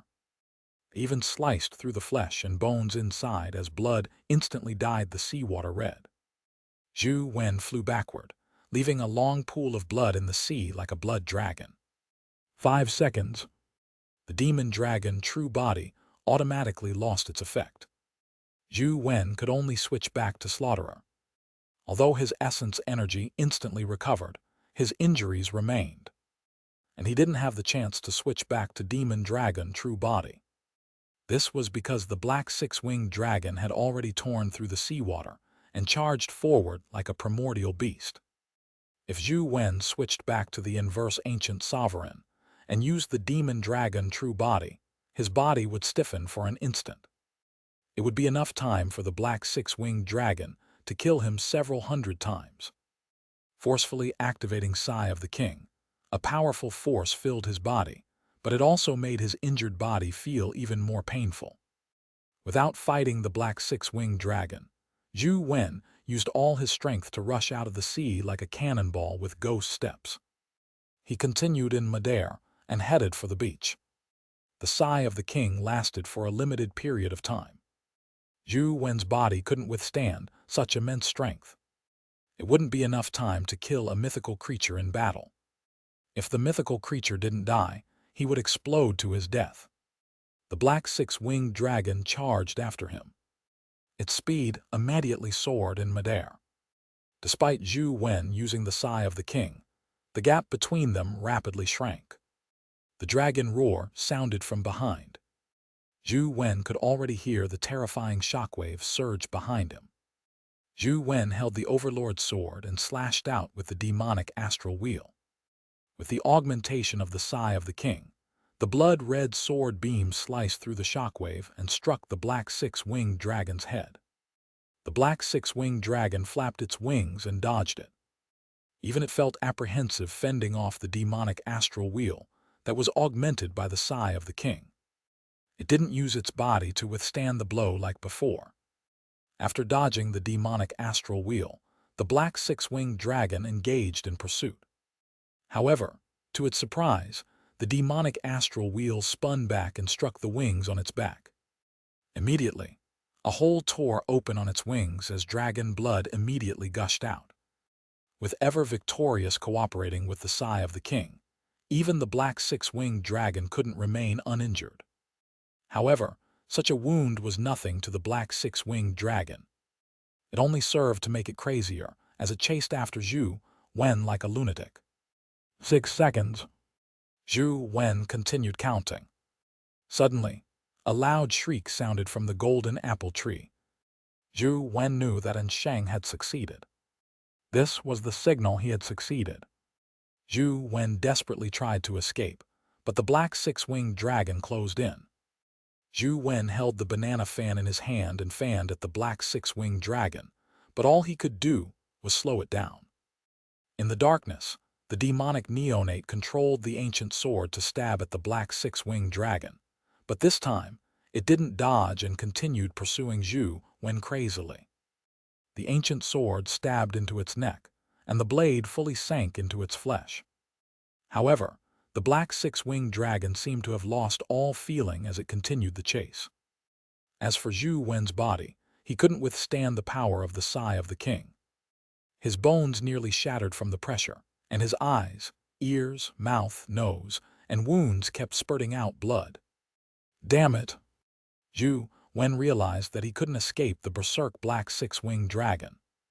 I'm going to risk it. Zhou Wen gritted his teeth. He knew that he was really going all out this time as a desperate measure. Otherwise, he would definitely die today. And Sheng grabbed the golden apple and rushed over frantically, but he was too far away. It was too late. The enraged black six-winged dragon chased after Zhou Wen when he suddenly stopped. He held the sword and saber in each hand. He unleashed the sigh of the king's powers completely, ignoring the possibility of blasting apart his body. He slashed his saber and sword at the black six-winged dragon. Transcendent Flying Immortal produced sword flashes and saber flashes that constantly flashed, transforming into streams of light that streaked across the black six-winged dragon's body. The black six-winged dragon roared at the sky as its six wings flapped crazily and blocked Zhou Wen's blade beams like a devilish blade. Boom! Zhou Wen's body flew out like a pellet and slammed into the mountain wall 1,000 meters away. He left a huge hole in the wall as half the mountain wall shattered and collapsed.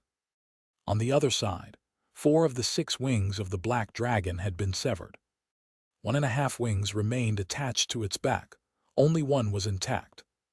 Chapter 460. The Death of the Black Six-Winged Dragon. Zhou Wen felt as though all his bones were fractured and his organs were bleeding.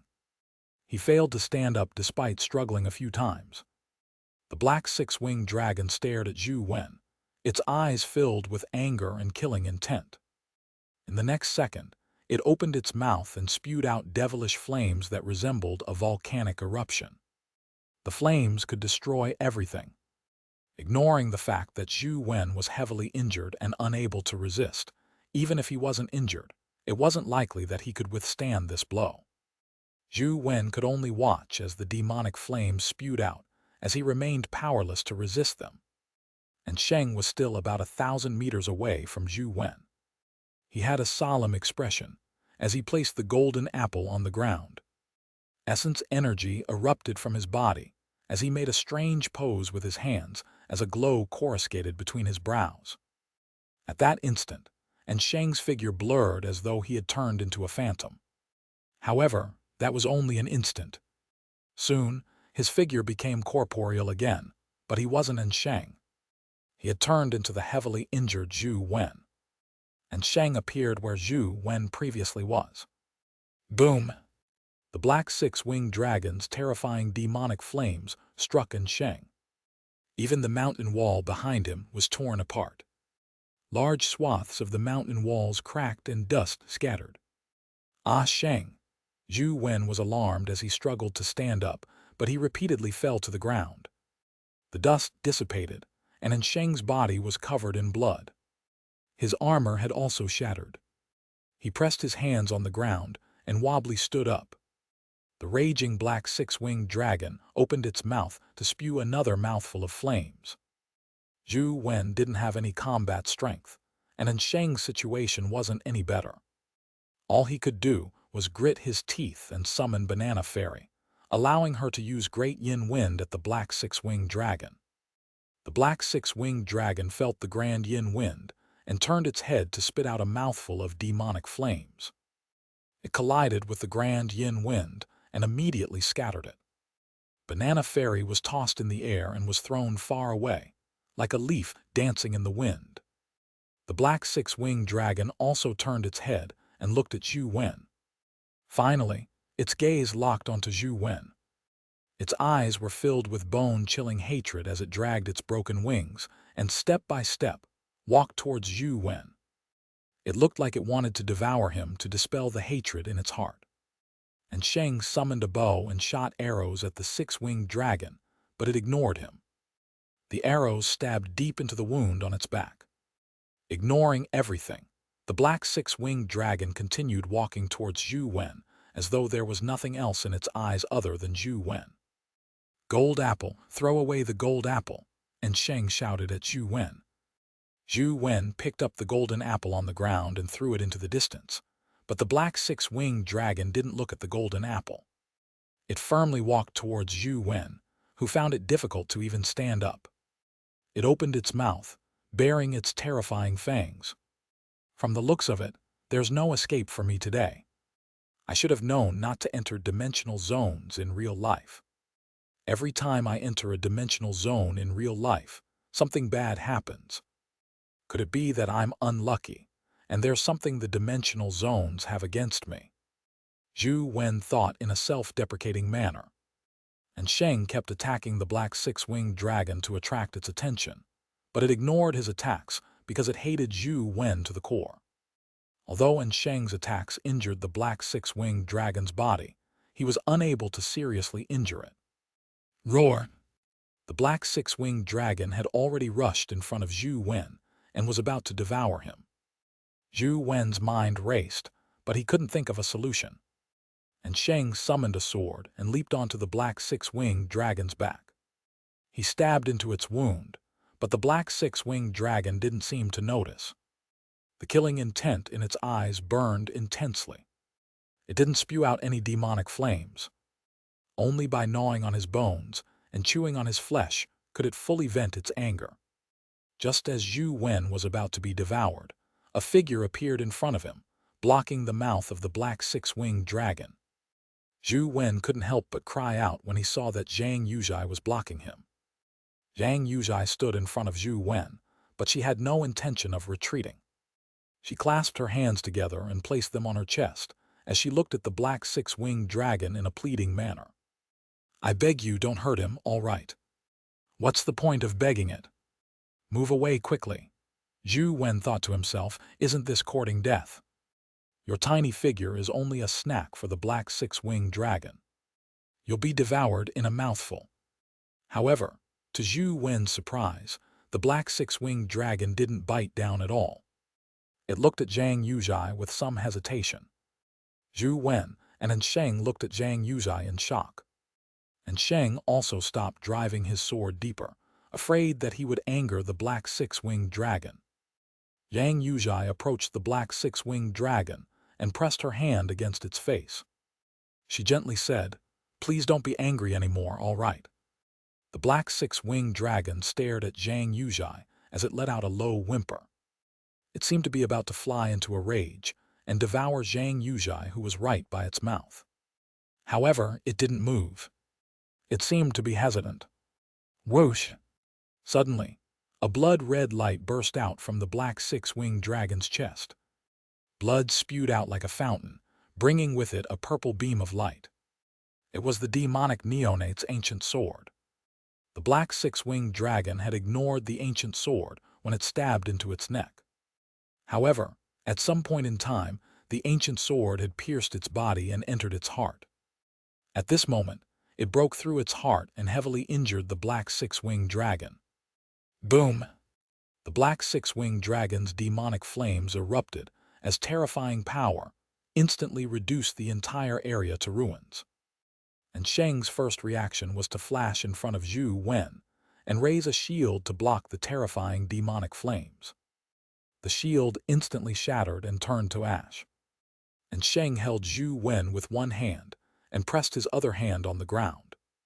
Together with Zhou Wen, they instantly vanished into the ground. However, the terrifying force reduced the ground to dust. Zhou Wen felt Sheng heavily slam into him before the two of them flew out. In the next second, he felt a large amount of cold seawater surge in. When the terrifying demonic flames stopped, half the island had been destroyed, forming a crater 1,000 meters in diameter. The seawater gushed in and Zhou Wen and Sheng barely floated up. Banana Fairy had pulled them out of the sea. The two of them were almost half dead. Their gazes landed on the spot where the black six-winged dragon was. Only the spot it stood on wasn't destroyed. It stood in the middle of the crater like a stone pillar, staring at Zhang Yuzhai with a strange look in its eyes. Zhang Yuzhai was so close to the black six-winged dragon, but she didn't suffer any damage. From her appearance, it was likely that despite the black six-winged dragon unleashing its power in that situation, it still avoided her. I'm sorry. Zhang Yuzhai hugged the black six-winged dragon's chin and cried. Boom! The black six-winged dragon collapsed to the ground. The vitality in its body gradually dissipated, but it didn't close its eyes. It stared at Zhang Yuzhai as though puzzled. There was also sorrow, anger, and indescribable complexity in its eyes. Banana Fairy tried her best to pull Zhou Wen and Sheng to the platform. Both of them were covered in injuries, but after being washed by the seawater, there wasn't much blood on their bodies. They fell to the ground without the strength to even sit up, as their bodies ached terribly. Chapter 461. God's Arrival. Zhou Wen looked at Zhang Yuzhai, who was crying in front of the black six-winged dragon's corpse. Just as he was about to say something, he suddenly saw a golden beam rise from the seawater. A golden apple floated out of the water amidst the pillar of light and slowly rose into the air. The golden apple was clearly the one Zhou Wen had thrown out. At that moment, it seemed to be alive. It floated in the air and emitted a resplendent divine light. A golden beam of light descended from the sky like a god. That figure seemed to be condensed from golden light as a terrifying pressure descended. It was like a sea of death, as though it was a supreme existence in the world. The golden light descended from the golden beam, stopping only when it reached the golden apple. It reached out and grabbed the golden apple. Almost at the same time, Zhou Wen and company heard the indescribable divine voice in their minds. "Human, you have completed the trials of my race in the human world. Leave your names behind. You will receive the rewards my race will bestow." "I don't want it." Zhang Yuzhai shook her head and said, the tears on her face still remaining. Zhou Wen and Ansheng exchanged looks before Ansheng nodded at Zhou Wen. After some thought, he said to the golden light, "Poison." Boom! Once Zhou Wen said that, the entire island trembled as though the universe's birth was repeating as the time passed. The destroyed island rapidly recovered under the golden glow. The seawater retreated, and the ground returned to normal. The rocks flew back, and the grass sprouted again. A golden apple tree formed a golden apple. Under the golden apple tree, a black dragon appeared. It looked very similar to the one Zhou Wen and company had killed, but there were some differences. As for the black six-winged dragon corpse that Zhou Wen and company had killed, it gradually disintegrated and vanished, only leaving behind a dimensional crystal. There was an additional item under the apple tree. It was a golden monolith. On the top of the monument was the word, "Poison." There was nothing below. "I'll bestow you a golden apple in the name of the gods." The golden light held the golden apple as the apple shimmered. Moments later, the golden light gradually faded as the luster on the golden apple converged before slowly flying towards Zhou Wen. When the golden light and beam vanished, the golden apple landed in Zhou Wen's hand. Although it was still the golden apple, Zhou Wen felt that it was somewhat different. "How do we get out?" Zhou Wen couldn't help but ask when he saw the golden light vanish. "Let's try retracing our steps," Ansheng said. "Let's go." Zhou Wen helped Zhang Yuzhai up and picked up the dimensional crystal that the black six-winged dragon left behind. It was a skill crystal, but he had no idea what skill it was. Furthermore, mythical crystals had high attribute requirements. It wasn't something that could be easily absorbed. The trio once again arrived at the pool. This time, the pool directly sucked them in. When they came out of the waterfall again, they realized that they had returned to the original island. Their boat was moored on the beach, and the distant islands could be vaguely seen. "Do we still head for the other dimensional zones?" Ansheng asked Zhou Wen. "Our injuries are so heavy. I don't know when we will recover." "Why would we go?" Zhou Wen felt certain that the dimensional zones in real life had a vendetta with him. It was best if he didn't head to any dimensional zones in reality. The trio boarded the boat. Zhou Wen and Ansheng were seriously injured, so it wasn't appropriate for them to move around. Zhang Yuzhai drove the boat while Ansheng was in charge of directing her, as they returned in the same way towards the Peninsula of Gods. "We have a total of 2 spoils of war. The golden apple and black six-winged dragon's essence energy skill crystal. Yuzhai, choose one." Zhou Wen placed the 2 items in front of Zhang Yuzhai. If it wasn't for Zhang Yuzhai, he might have already died. He wouldn't have been able to hold on until the demonic neonate's ancient sword tore out of its heart. Zhang Yuzhai really deserved it. "There's no need. I don't want to see anything related to it." Zhang Yuzhai shook her head. "Are you all right?" Zhou Wen asked Zhang Yuzhai. Zhang Yuzhai's condition was clearly odd. She seemed completely heartbroken over a dimensional creature. Furthermore, despite the black six-winged dragon being in such a rage, its final strike didn't injure her. It was clearly a little odd. Zhou Wen guessed that the essence energy art which Zhang Yuzhai might have cultivated had something to do with her life providence. Zhou Wen had previously heard that some life providences could communicate with dimensional creatures, but Zhang Yuzhai's ability was clearly not as simple as communication. "I'm fine. I'll get used to it." Zhang Yuzhai forced a smile, but it was obvious that she was still in a terrible mood. Seeing that she really didn't want it, to the point of finding it a little loathsome, Zhou Wen offered the two items to Sheng. Sheng took the dimensional crystal and left the golden apple to Zhou Wen. "Take this. Who knows, it might be useful in the future." Zhou Wen didn't stand on ceremony with Sheng as he put away the golden apple. Zhang Yuzhai didn't wish to talk about the incident on the island at all, so Zhou Wen and Sheng didn't ask further. Along the way, Zhou Wen and company saw a group of sky cranes tear through the air and quickly arrive in front of their boat. Zhang Xiao descended from the back of Sky Crane. When he saw Zhou Wen's and Sheng's severe injuries, his expression changed drastically. He ignored them and walked straight to Zhang Yuzhai and asked anxiously, "Yuzhai, are you all right?" "I'm fine. Thanks to the protection from Zhou Wen and Sheng, I wasn't injured." "They were severely injured. We have to thank them properly," Zhang Yuzhai said. Zhou Wen and Sheng immediately understood that Zhang Yuzhai was afraid that the Zhang family would cause trouble for them. "Thank you for protecting Yuzhai. If there's anything you need in the future, feel free to inform me," Zhang Xiao said to Zhou Wen and Sheng before getting an epic expert from the Zhang family to use rare healing spells to treat their injuries.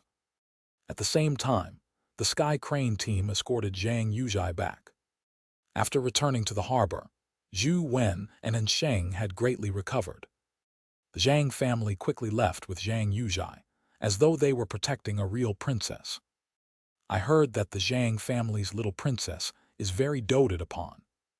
Originally, I thought it was because the Zhang family only has one daughter, but from the looks of it, it's not that simple. It might be a reason, but the most important reason is probably related to her life providence," Sheng said to Zhou Wen when he saw the Zhang family escort disappear with Zhang Yuzhai. Zhou Wen nodded. He naturally could tell that there was something wrong with Zhang Yuzhai. Recalling how she had slept in a coffin on the plane, it only implied a greater problem. "Don't think too much about it. Let's find a place to recuperate. With such serious injuries, I'm afraid it will take some time for us to recover. Fortunately, the Zhang family helped us with their healing skills. Otherwise, it's hard to say if we would even be able to participate in the auction the day after tomorrow," Sheng said. Chapter 462, Resetting Life Providence. After finding a hotel, the two injured men went back to their individual rooms to rest. The Zhang family's epic expert had very powerful healing abilities, but it was impossible for him to completely heal their damaged organs and bones. Even with their physiques and self-recovery abilities, it would be difficult for them to engage in combat in the next couple of weeks. Zhou Wen lay on the bed with his phone in one hand and the golden apple in the other as he took a picture of it. Although it was a gift from a god, this thing didn't have a manual. The god didn't tell Zhou Wen what it was for. All Zhou Wen could do was study it himself. Thankfully, Zhou Wen had the mysterious phone. After snapping a picture of the golden apple, he saw its information appear on his phone. Golden apple, a treasure of the Aegeans. Randomly changes a life providence once. Zhou Wen looked at the information and couldn't help but be taken aback. He never expected that something in this world could change a life providence. The changing of a life providence was undoubtedly an opportunity for those who had a crappy life providence. However, Zhou Wen was rather satisfied with his life providence and had no intention of changing it. The golden apple was useless to him.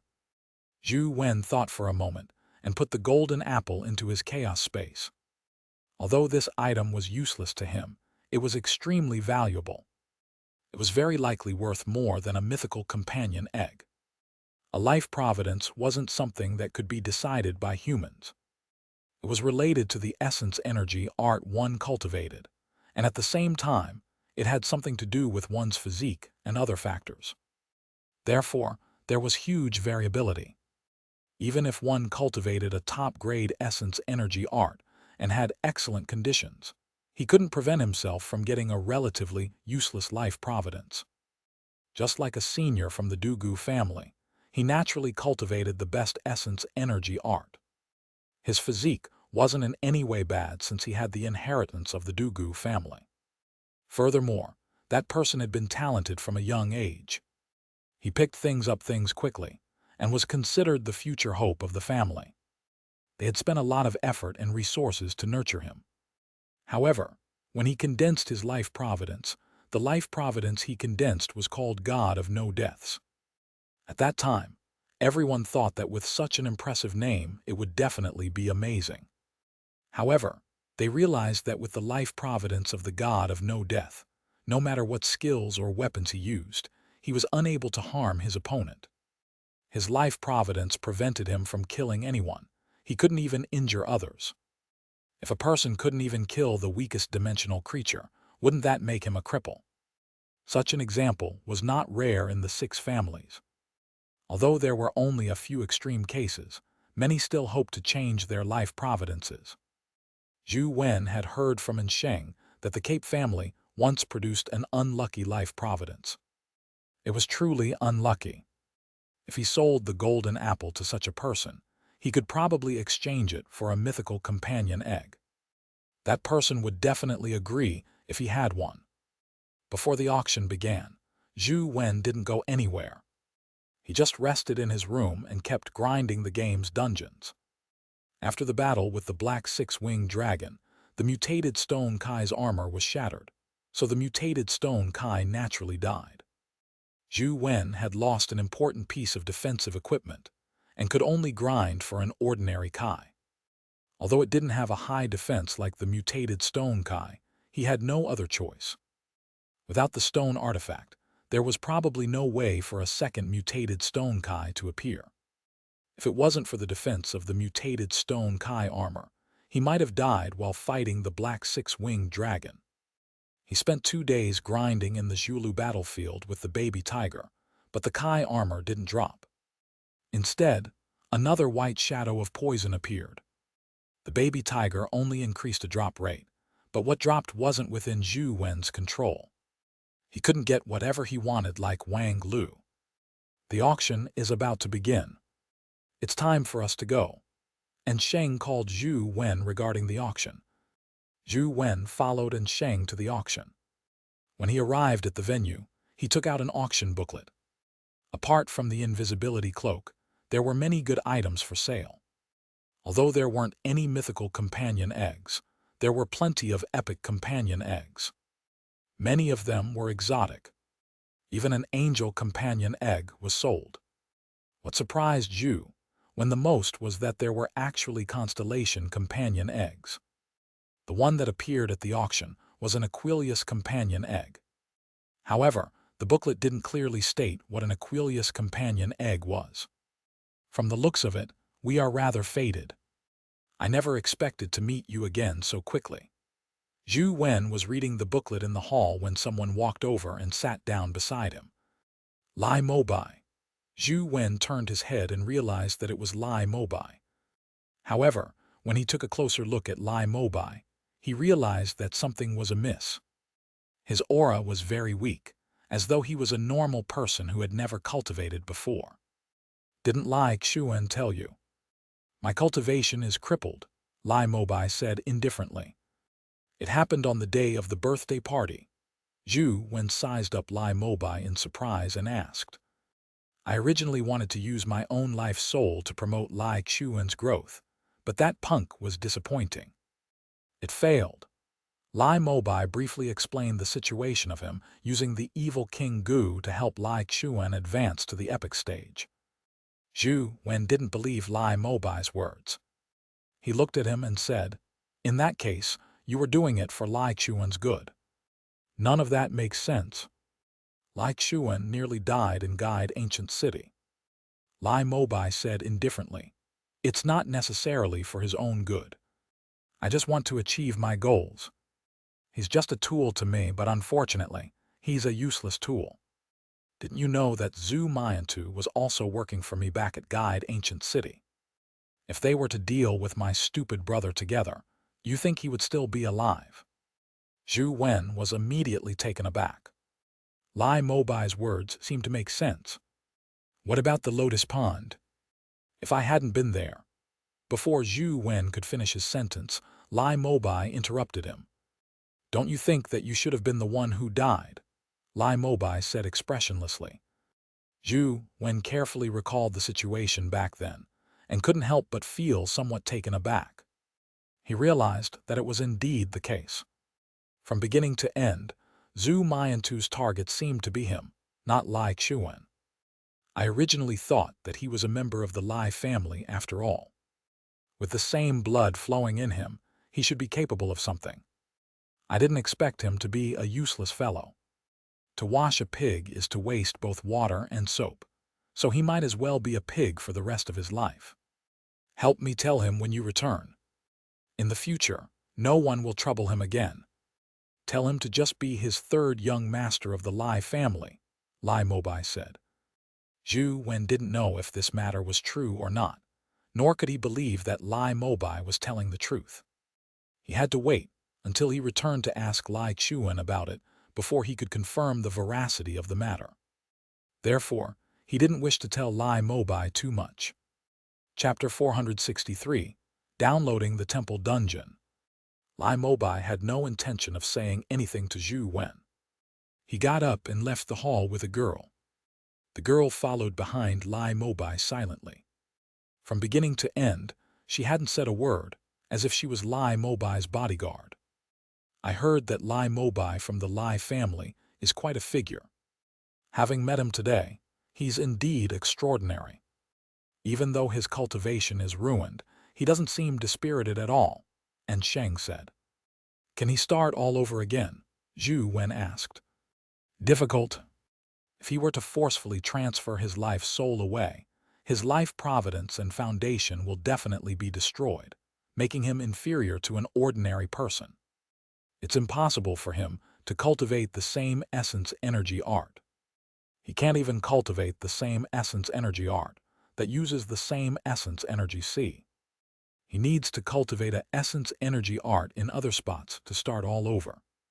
Furthermore, him restoring a life providence and life soul will probably be 10 times harder than the average person. After all, when a person condenses a life providence for the first time, he has already used up most of his potential. To condense it again, there will be some inborn flaws. Even if he succeeds in condensing one, it will be somewhat lacking," and Sheng said. After pausing for a moment, and Sheng continued, "However, a person's strength doesn't just depend on the strength of their combat strength. No matter how weak Lai Mobai's life providence is, he cannot be underestimated. If you become his enemy in the future, you must be careful." Zhou Wen nodded. It was true that the worth of a person who could be so ruthless to himself couldn't simply be measured by his strength. The Yen family was considered a wealthy family in the East District, but they could only sit in the hall like the others. The Zhang family likely had an individual room, so Zhou Wen didn't see Zhang Yuzhai in the hall. After the auction began, Zhou Wen watched by the side, having no intention of taking action. The Aquilius companion egg was won by someone from the West District, so Zhou Wen ultimately didn't learn what companion beast it was. In the midst of this, Zhou Wen saw Lai Mobai bid a few times. Apart from some of West District companion eggs, he had also bid on an essence energy art named Constellation Artwork. The final appearance was the Invisibility Cloak companion egg, and the competition exceeded Zhou Wen's imagination. The average person had too few channels to obtain a mythical companion beast, so even if they knew the possibility of incubating the cloak was low, Many tycoons still wanted to give it a try. Zhou Wen wasn't afraid of spending money, but in the end, the price of the invisibility cloak went out of control. And Sheng had already hit his limit and had repeatedly requested Xianxia to obtain more funding, but in the end, he couldn't obtain the funds. Yet, there were still people bidding for it. In the end, he could only watch helplessly as the invisibility cloak was won by a guest in a VIP room. I didn't expect the price offered for the invisibility cloak to be much higher than the last time, and Sheng said helplessly. Zhou Wen was helpless as well. Although he had plenty of essence crystals on hand, he couldn't just use them as money. Furthermore, the price was just too high. After the auction ended, Zhou Wen didn't immediately leave the Peninsula of Gods.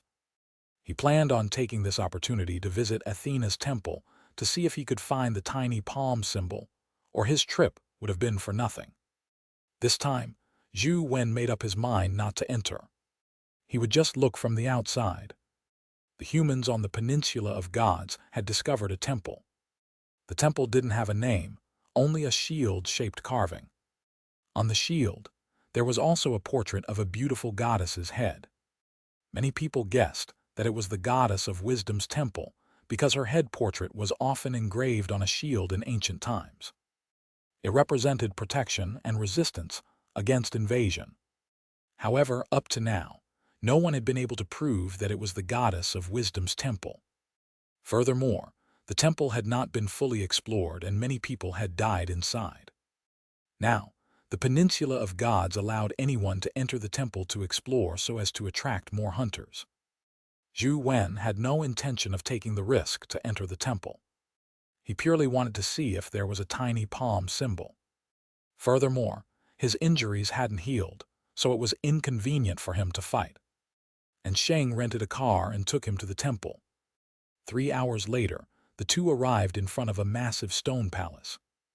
Zhou Wen saw the shield symbol on the palace door and the side profile of the woman in the middle of the shield. This woman's head portrait was clearly of West District heritage. It was different from what Zhou Wen had seen on the anchor symbol. Apart from the shield and the woman's portrait, there were also many ancient European-style patterns along the side. Before Zhou Wen could carefully look at the patterns, the mysterious phone automatically vibrated. Zhou Wen took out his phone and aimed it at the palace. The camera function automatically locked onto a tiny palm symbol on a pattern. He pressed the shutter button and the screen showed a download. It delighted Zhou Wen. From the looks of it, the dimensional zones in the West District can be downloaded as well. It will be great if I can download all the temples of the 12 Olympian gods as game dungeons. It would be best if I could download the temples of the 12 titans, chaos, and the 5 primordial deities. Zhou Wen was only musing, ignoring the fact that most of the temples of the 12 Olympian gods had yet to be discovered. There were no traces of the Titan's temple. Even those that had been discovered were likely controlled by the families of the Peninsula of Gods. Ordinary people were unable to approach them. Just as he was thinking about what other dimensional zones he could visit, he suddenly saw a group of people escorting a person to the temple. "Brother, who is that? He appears famous." And Sheng asked a passerby and pointed at the man who appeared like a celebrity. "You don't even know about Lucas. He's the pride of our Peninsula of Gods. He advanced to the epic stage at the age of 20 and killed the Cyclops single-handedly. At sea, he fought Leviathan. He even created the world-famous Lucas battle aura." The passerby praised him to the heavens. Zhou Wen realized that this man's results were so illustrious that he was definitely an extremely powerful figure. He couldn't help but stop for a moment. He imagined that the man was here to explore the temple, but to his surprise, he held a fan meeting at the entrance of the temple. "Lucas, Lucas!" The fans shouted his name loudly. "Is this Lucas really that powerful?" After the passerby left, Zhou Wen asked Sheng in disbelief. "Perhaps it's different from common folklore. I've heard of his name before, but I've never seen him before. He's only active around the Peninsula of Gods. He's a famous, independent hunter. He's about 30 years old. In the past, he had quite a few impressive results. He's quite famous here at the Peninsula of Gods. As for the Lucas battle aura, I've never heard of it before, and Sheng said. The two of you, that's right, I'm talking about you. Foreign fans, let the great Lucas give you an autograph. Zhou Wen and Sheng were chatting by the periphery of the crowd. They didn't know why Lucas would suddenly point at them as if he had a screw loose. Chapter 464, The Great Lucas. Zhou Wen turned his head and saw that they were the only ones from the East District. The others looked Mediterranean. Clearly, the two fans that Lucas mentioned were likely him and Sheng. Many of Lucas's fans looked at them enviously. Don't doubt it. Don't be excited, my friend. It's you. I, Lucas, can't let you return disappointed after you came all this way here. Come, my friend, take the great Lucas's autograph and enjoy a luxurious day tour sponsored by Lucas. Leave pleasant memories of your stay here in the beautiful Peninsula of Gods. When you return, you can tell your friends in the East District how beautiful the Peninsula of Gods is.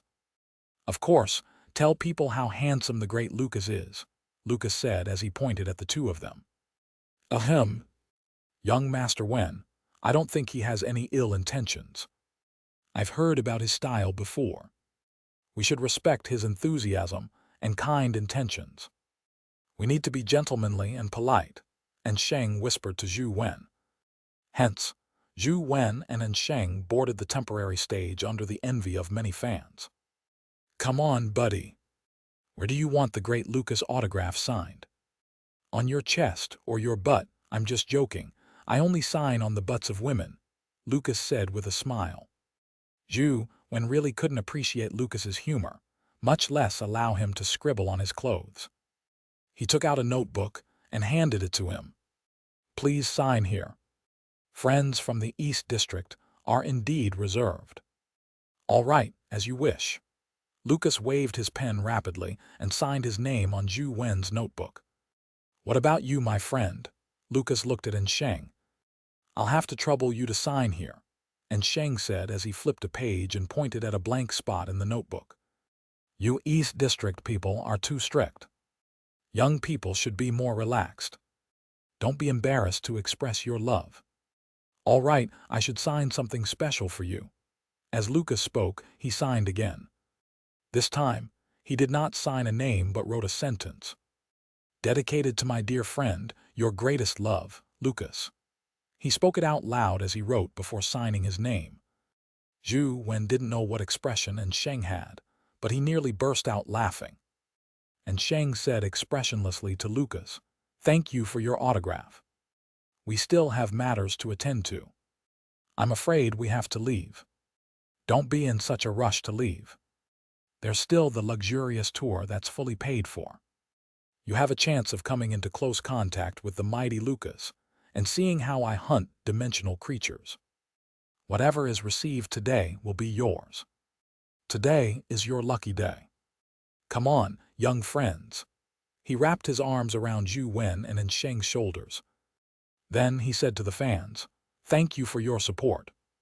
Today, I'll be entertaining my fans from the East District, so pardon me. With that said, he handsomely snapped his fingers and a companion beast that looked like a dinosaur appeared in front of him. He flew up and waved at Zhou Wen and Sheng. Don't be shy. There's no need to be too pleasantly surprised. Try having a ride on the Tyrannosaurus Rex. This is what you deserve. Lucas, Lucas, a group of fans cheered. They were clapping for the lucky Zhou Wen and Sheng, as though encouraging them to be braver. Zhou Wen and Sheng looked at each other before Sheng nodded. Then, they flipped onto the back of the Tyrannosaurus. Lucas handsomely patted it and said, Old pal, let's set off. The Tyrannosaurus roared cooperatively, causing the young fans to cheer crazily. Then, it ran to the opposite side of the street. Zhou Wen and Sheng were dumbfounded. They had heard Lucas talk so much at the temple entrance, and had imagined that he was going in to explore the temple. To their surprise, He didn't enter the temple and instead rode the Tyrannosaurus down the street.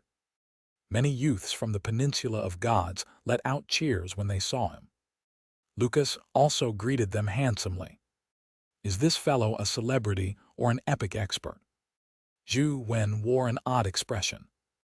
After running for a while, the Tyrannosaurus came in front of a metalwork temple. Lucas showed his pass and took Zhou Wen and Xianxia in. Didn't you say that only residents of the Peninsula of Gods can enter the metalwork temple? Zhou Wen asked Xianxia in puzzlement. And Xianxia clearly didn't know why Lucas was able to take them in. On the other hand, Lucas said coolly, "The great Lucas is the image ambassador of freelance hunters in the Federation. Here at the Peninsula of Gods, I'm the only one who can bring you in here. Now, you should understand how rare this is, right? Great Lucas, can I take a few photos in front of the temple's entrance?" Zhou Wen hurriedly said to Lucas when he saw the small palm symbol as they approached the entrance. "Haha, you're really a smart little imp. Are you taking the opportunity to have a photo with me?" "Of course you can. You are the VIP today," said Lucas warmly as he wrapped his muscular arm around Zhou Wen. With no choice, Zhou Wen had no choice but to take a few pictures with Lucas, before seizing the opportunity when Xianxia had a photo with Lucas to snap the tiny palm symbol with his mysterious phone. He had originally thought that he wouldn't be able to enter the metalwork temple, but to his surprise, he was able to download it thanks to this chance. He really wanted to thank this mighty Lucas. After taking a group photo, Lucas led them into the metalwork temple. The temple was like a blacksmith shop. It was filled with machinery used for forging. There was a huge steel furnace, work platforms, and some tools. Zhou Wen couldn't name them. However, the heat in the furnace was hot. There was actually liquid like metal boiling in them. From time to time, one could see fire sprites jumping inside. "Are those fire elemental sprites?" Zhou Wen asked as he pointed at a scarlet ball of fire. "It's about the same. However, its real name should be the Steel Cauldron Fire Sprite. It's a type of elemental sprite. It has high temperatures and can spew out high-temperature flames. It's a very powerful legendary creature." As Lucas spoke, he summoned a long-handled axe. He rode on the Tyrannosaurus and slashed at it with a cool slash. He struck the Steel Cauldron Fire Sprite and destroyed it, sending sparks flying. Lucas raised a shield in his other hand to block the sparks, preventing Zhou Wen and Xianxia from being affected. Having killed the Steel Cauldron Fire Sprite, Lucas smiled at them and said, "What a pity. There weren't any dimensional crystals or companion eggs. From the looks of it, your luck ain't that good." Chapter 465, Fire Furnace Queen. Lucas rode on the Tyrannosaurus as they stormed through the metalwork temple. He killed several Steel Cauldron Fire Sprites and several robot dimensional creatures. They were instantly killed in one strike, making him look rather powerful. However, his luck was clearly average. After killing more than 10 legendary creatures, only one strength dimensional crystal dropped. It was even at the legendary stage. "We've finally gained something. From the looks of it, your luck isn't too bad. Take it. Don't stand on ceremony with the mighty Lucas. This is what you deserve." Lucas handed the dimensional crystal to Zhou Wen before taking out his phone. He took a selfie with Zhou Wen and himself together with the dimensional crystal. Zhou Wen broke out into a sweat as he thought to himself, "This person is really a piece of work. There's really no limit to this world when it comes to surprises. To think that such a person is a famous epic expert from the Peninsula of Gods. I really didn't expect it." Lucas led them through the hall's corridor and constantly killed various dimensional creatures. However, they were all at the legendary stage. Most of them were Steel Cauldron Fire Sprites with the occasional robot. Suddenly, a flaming person that resembled magma appeared in front of him. Zhou Wen immediately recognized it. It was an epic fire sprite that they had seen previously. "You are really lucky to encounter an epic fire sprite. From the looks of it, I have encountered a true opponent today. Young lads, watch the battle from the side. If the fire sprite drops a companion egg, you will really be lucky. Lucas made the two of them alight the Tyrannosaurus before charging at the fire sprite. The fire sprite was nearly 3 meters tall. When Lucas fought the fire sprite while riding the Tyrannosaurus, Zhou Wen frowned. To be honest, the fire sprite had quite good fire elemental powers, and it wasn't afraid of being injured. It was indeed quite strong, but Lucas was one of the famous epic experts in the Peninsula of Gods. He actually had a tough time defeating the fire sprite. The battle looked gaudy as the gigantic axe and shield bombarded the flames. In addition, the roars of the Tyrannosaurus and the fire sprite made it seem like a battle between epic monsters. If this was a movie, Zhou Wen could give it 99% for the visual effects. However, from Zhou Wen's point of view, Lucas was too much a noob. He had average combat talent and was quite pedestrian. With an epic Tyrannosaurus, an epic companion beast weapon, and epic armor, he only managed to tie with the fire sprite. Apart from noob, Zhou Wen didn't have any other words to describe him. Is this really a famous epic expert whose name resounds in the Peninsula of Gods? Zhou Wen looked at Sheng and asked. Yes, I think so. And Sheng's expression was calm. Clearly, he had seen all kinds of things happen before, so he wasn't too surprised. Zhou Wen naturally refused to believe that the Peninsula of Gods was only at that level. If the top epic expert in the Peninsula of Gods was at this level, the resources here would probably have been snatched away by other factions. After fighting for more than half an hour, the intense battle ended with Lucas's victory. However, the fire sprite also left injuries on him. Lucas even showed Zhou Wen and Sheng his injuries as though he was flaunting them. He even took a few selfies as a memento. However, Lucas was really a generous person. When the fire sprite dropped a essence energy skill crystal, he actually gave it to Zhou Wen and Sheng according to his promise. However, he still naturally took the picture to commemorate this. He did all of this with great familiarity. You sure are lucky to have a fire sprite's crystal drop. This is a good item that has about a 3% drop rate, said Lucas as he stuffed the crystal into Sheng's hands. He then asked, let's add each other as friends. I'll send you the pictures later. I haven't installed that software. Let Zhou Wen add you. And Sheng reacted quickly and directed this at Zhou Wen. Zhou Wen wasn't eloquent, so he added Lucas as a friend. Then, he saw that he had sent the photo they had just taken, along with some stage lines. Although I've suffered some injuries, it's worth it to let fans from the East District witness Lucas's strength and charm. A few of them were photos of him getting injured while fighting the fire sprite. There was also the picture of him giving Zhou Wen the crystal. The comments were filled with envy. There were all sorts of comments that claimed how awesome it was. Some even praised Lucas for his invincibility. It's really a waste that this bro isn't a celebrity, Zhou Wen thought to himself. Lucas led the two of them to continue hunting dimensional creatures in the metalwork temple. He was clearly very familiar with this place, as he traversed the corridors that resembled a spiderweb, and found quite a number of dimensional creatures. Lads, it's time to rest. As a great hunter, you have to know how to enjoy life. Work and play need to be combined to ensure that you are always in your optimum combat state. As Lucas spoke, he took out a folded chair and table from a box on the Tyrannosaurus's back. Inside it was an umbrella. This fellow actually made it seem like he was drinking coffee by the sea. He set up all sorts of things in the metalwork temple. Even food was prepared. It looked like a sumptuous spread. Just as Zhou Wen and Sheng were about to start eating, they heard snapping sounds. Lucas had taken another selfie with them, before quickly posting a few words on the internet. Zhou Wen saw Lucas's message. It was the picture that had just been taken. On it was the tagline, "Heroes mid-game break."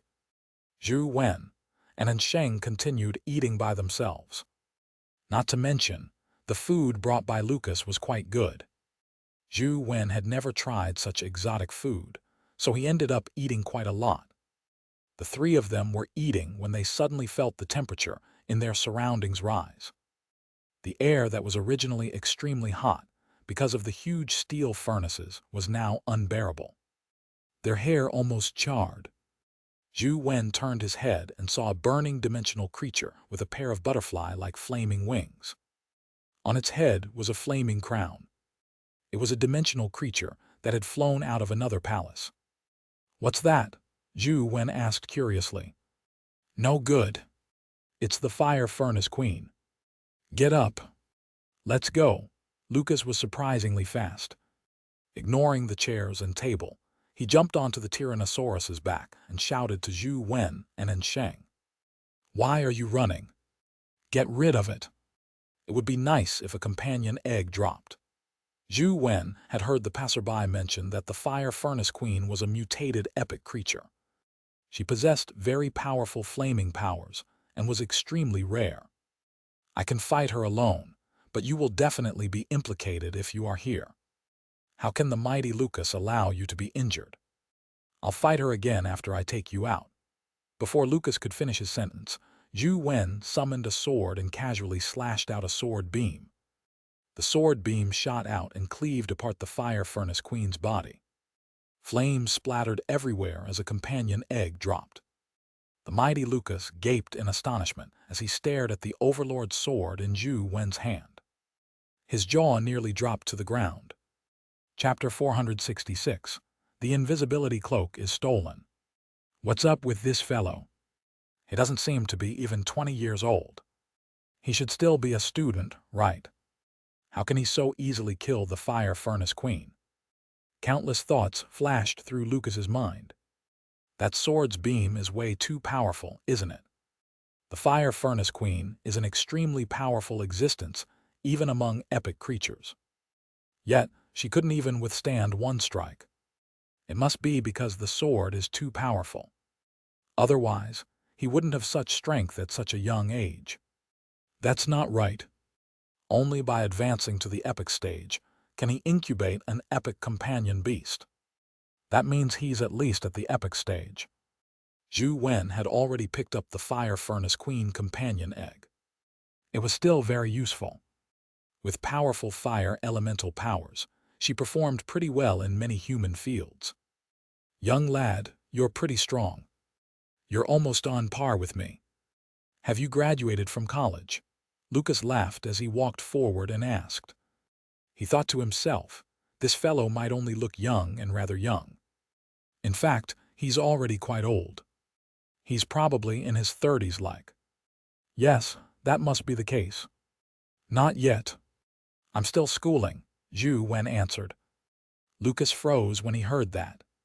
He forced a smile and continued asking, "What year are you in?" Lucas calculated inwardly.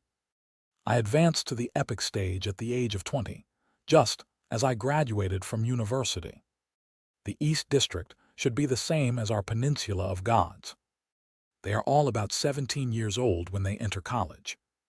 If he's in his 4th year, he should be 20. To advance to the epic stage at the same age means the mighty Lucas didn't lose." "I'm a freshman," Zhou Wen said as he put away the companion egg. "Did you attend university late?" Lucas found it unbelievable that Zhou Wen had advanced to the epic stage at 17. "No, I attended university at a normal age." "Have you been retained?" "No." Lucas looked at Zhou Wen with an odd expression. After some time, he wrapped his arm around Zhou Wen's shoulder and said, "To have such achievements at such a young age, from the looks of it, you will be as great as Lucas in the future." Zhou Wen thought to himself that this person was really thick-skinned, but he wasn't a bad person. "Lucas, thank you for your hospitality today.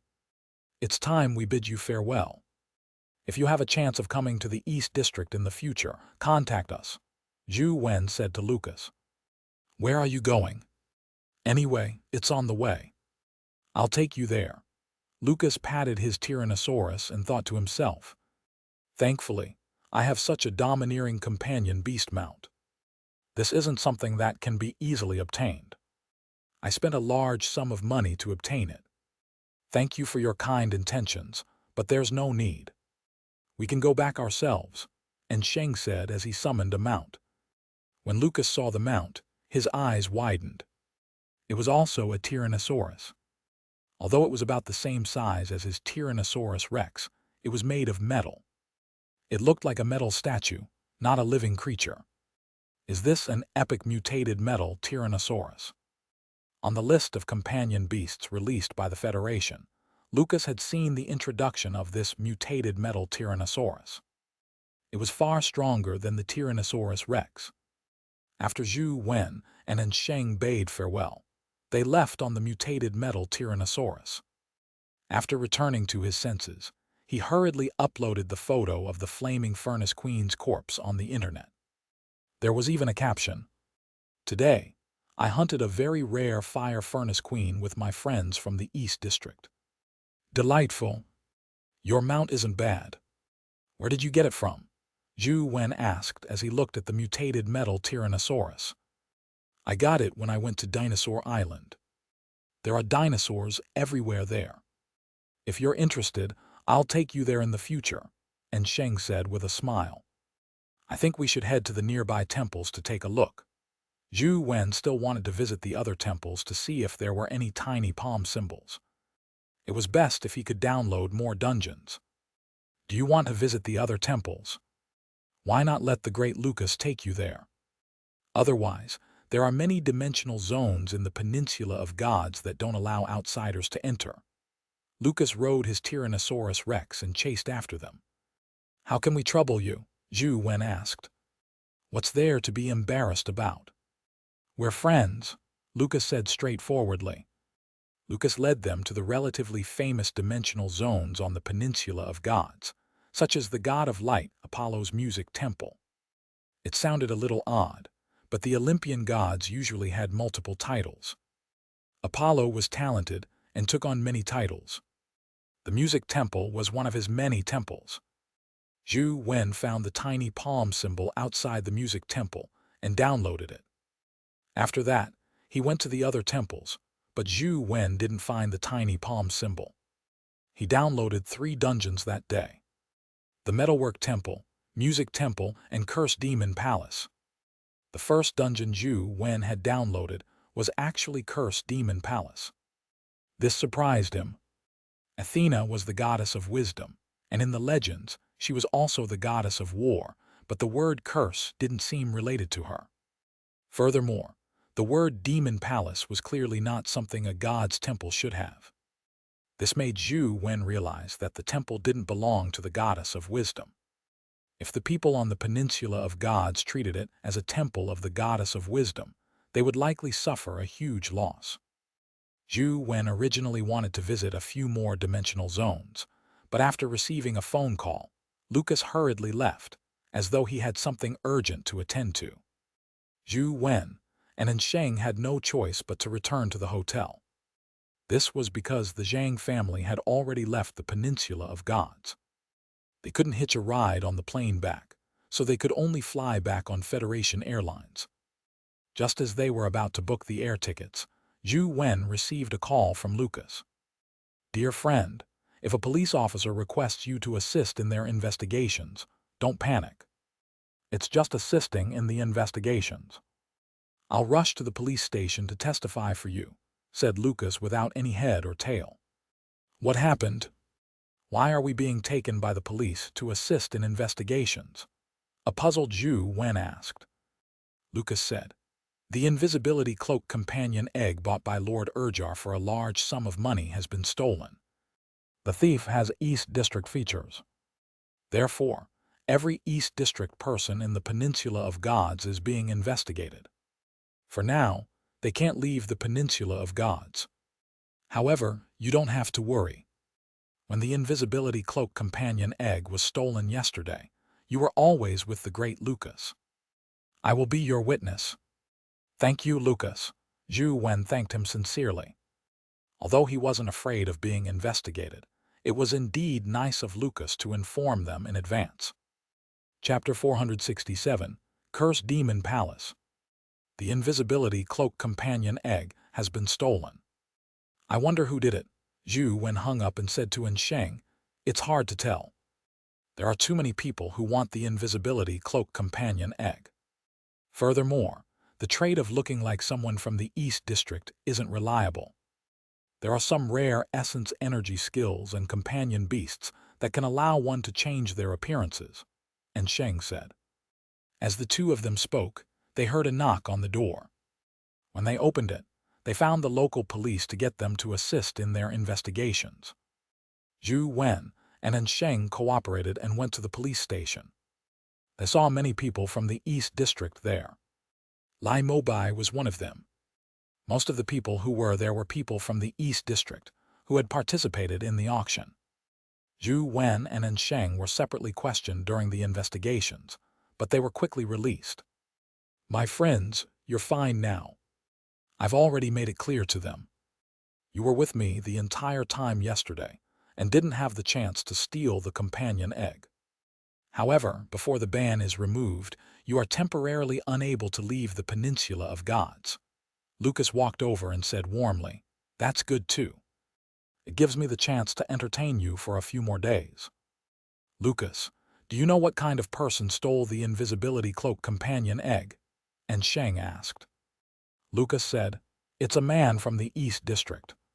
He acted the role of a companion egg merchant and entered Lord Urjar's house. After he left, the invisibility cloak companion egg was gone. From the surveillance, he's a man from the East District. However, it's hard to tell. As you know, in our eyes, all men from the East District look rather similar. Furthermore, it's difficult to tell his age. Can we watch the surveillance footage?" and Sheng asked. "I'm afraid not. However, if you just want to see what that thief looks like, you can just look at this." Lucas handed Sheng a piece of paper. It was a warrant of arrest with a photo on it.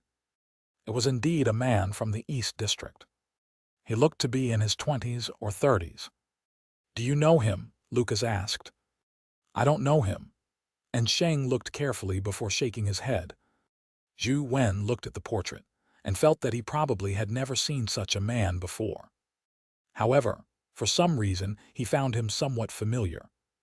After careful inspection, Zhou Wen shook his head and said, "Nah, I really don't know him."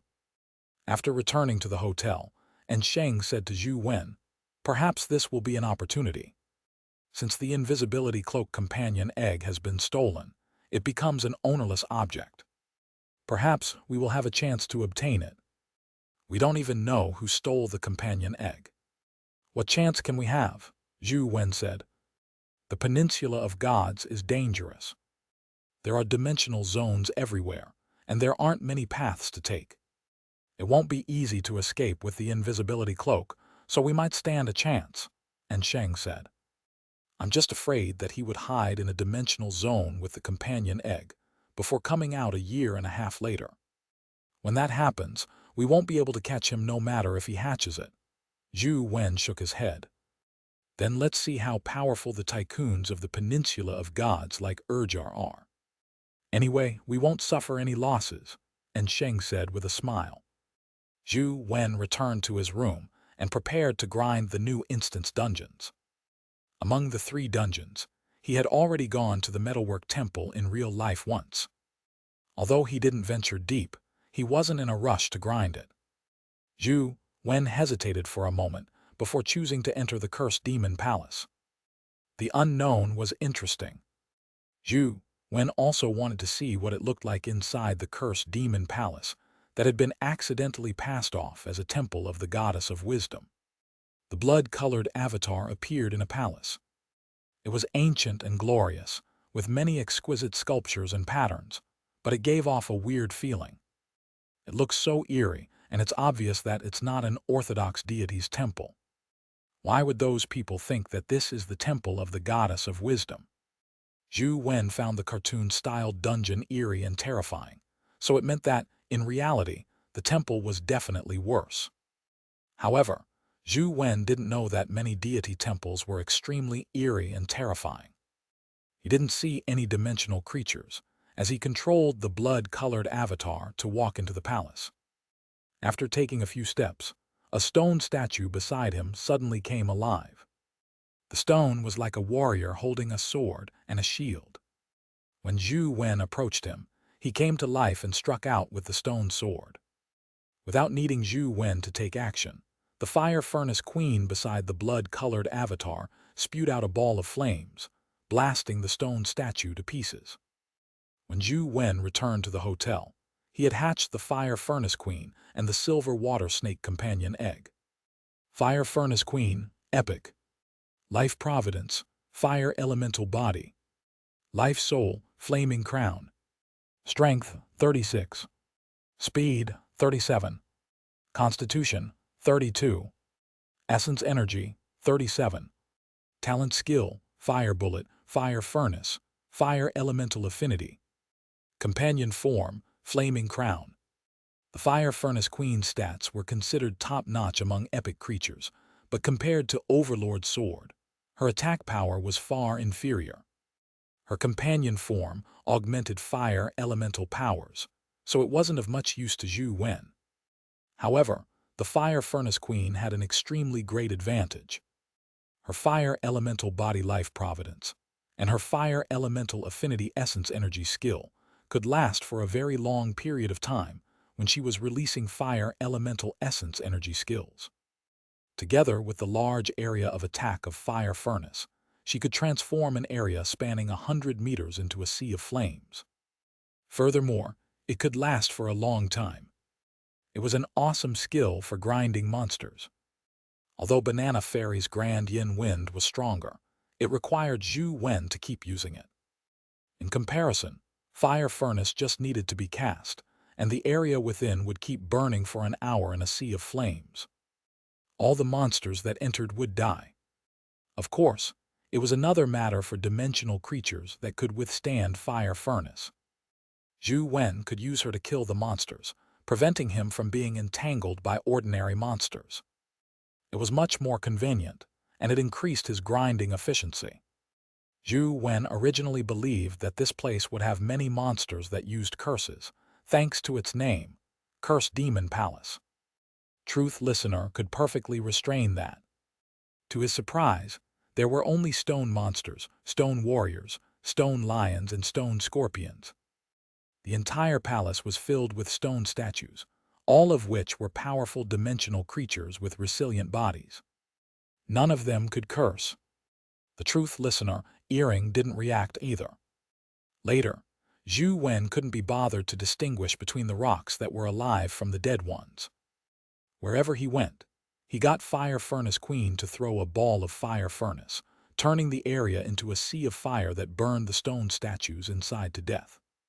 On the phone screen, notifications of him killing dimensional creatures constantly appeared. Many dimensional crystals dropped. Chapter 468, Medusa.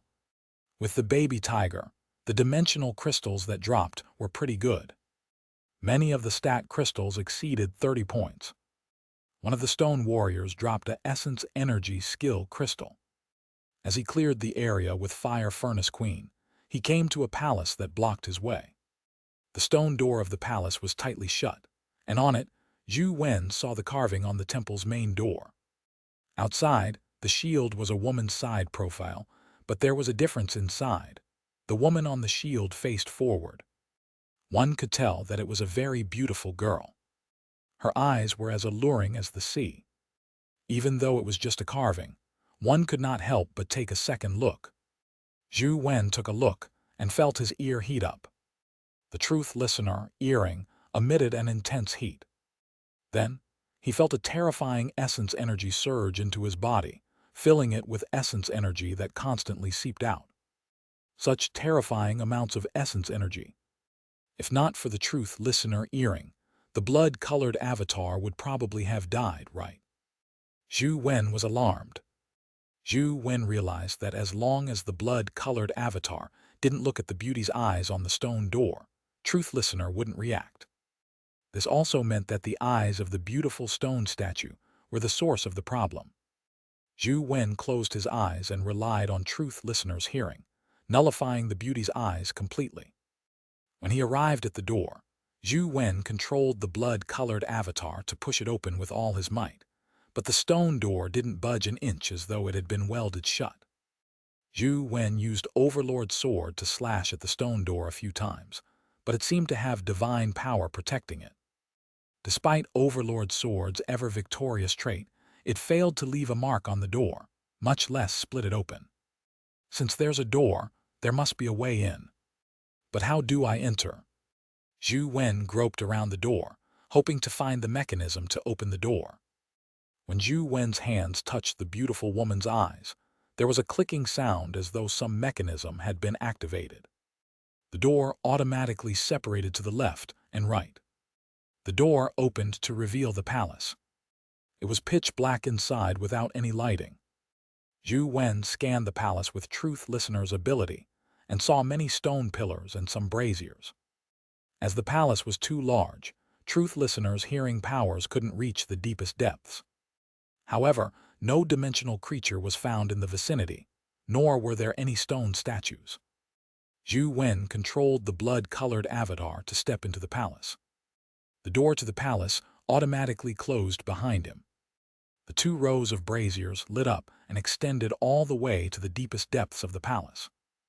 Zhou Wen looked inside and saw a beautiful girl sitting on a throne.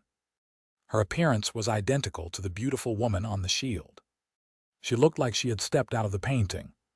However, she was even more charming than the portrait, especially her eyes. Although they were cartoonish, they were filled with seduction, making it impossible for his eyes to move away from her. With just a glance, the blood-colored avatar's body immediately underwent a special change. Its blood-colored body turned into stone like a statue before the game's screen went black. I died. Why didn't the Truth Listener earring work? Zhou Wen found it odd.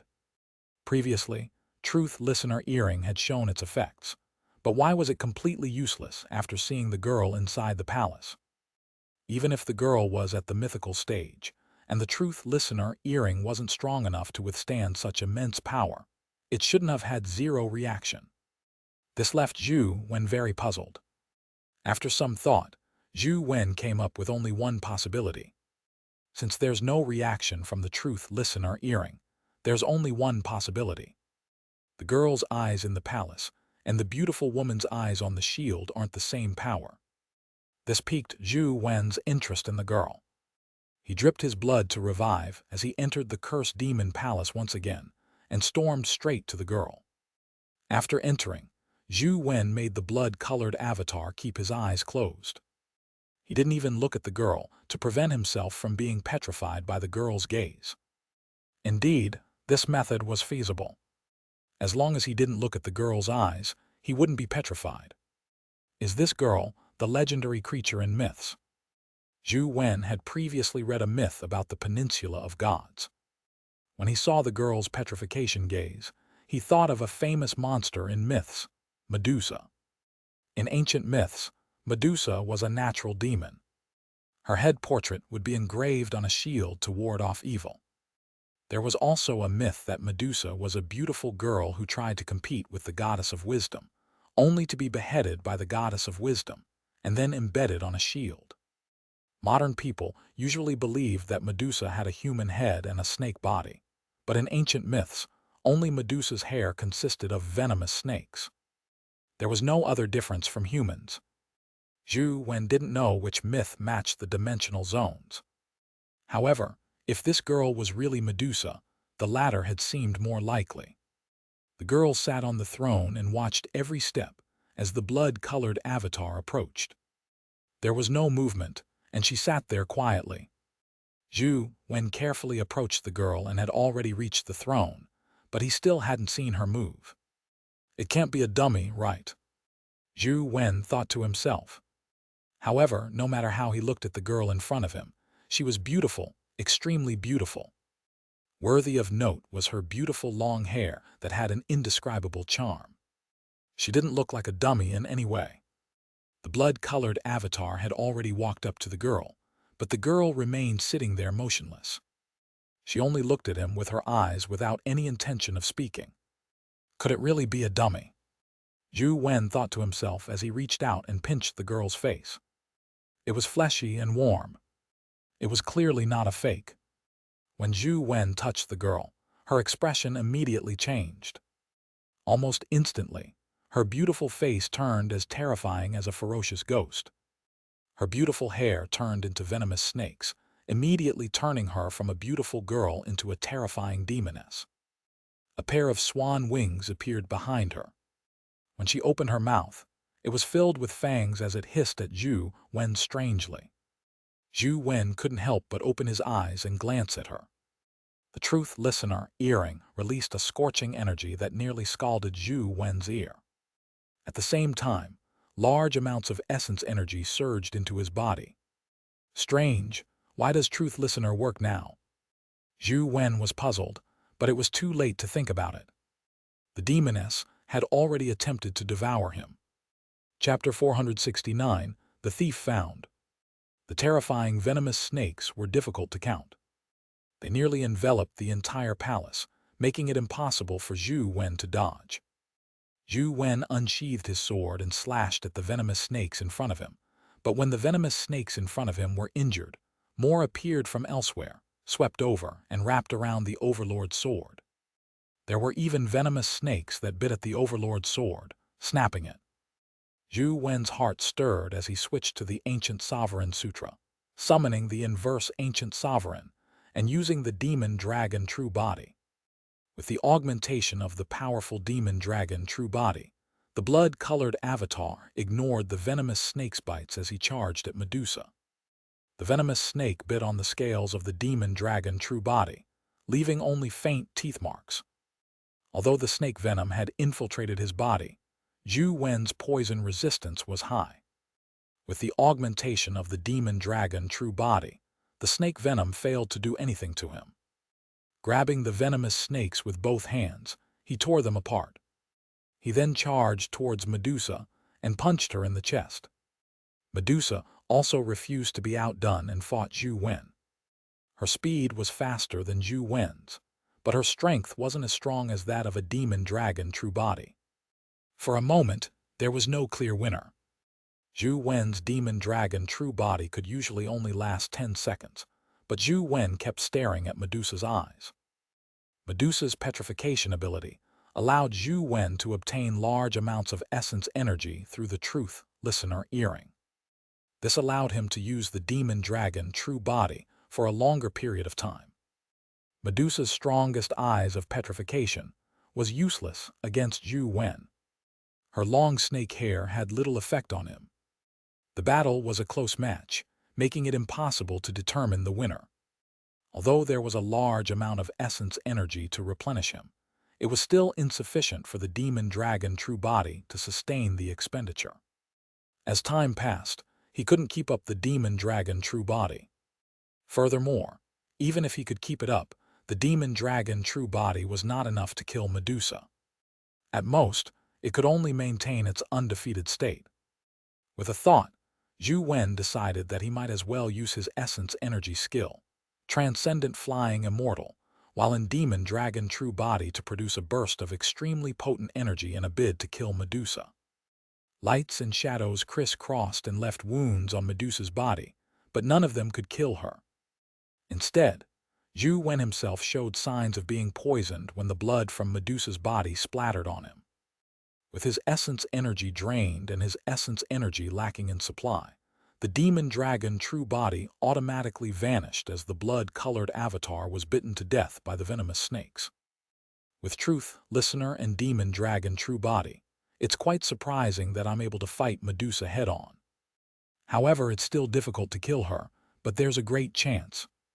Zhou Wen thought about how he could kill Medusa. Before he thought of a way to kill Medusa, Zhou Wen wouldn't go to Cursed Demon Palace again. The drop rate there was too low. Even with the baby tiger's augmentation, nothing good dropped. After some rest, Zhou Wen switched on his game again and went to the music temple. After entering the music temple, Zhou Wen immediately saw a strange and magical musical note soar in the air with wings attached to it.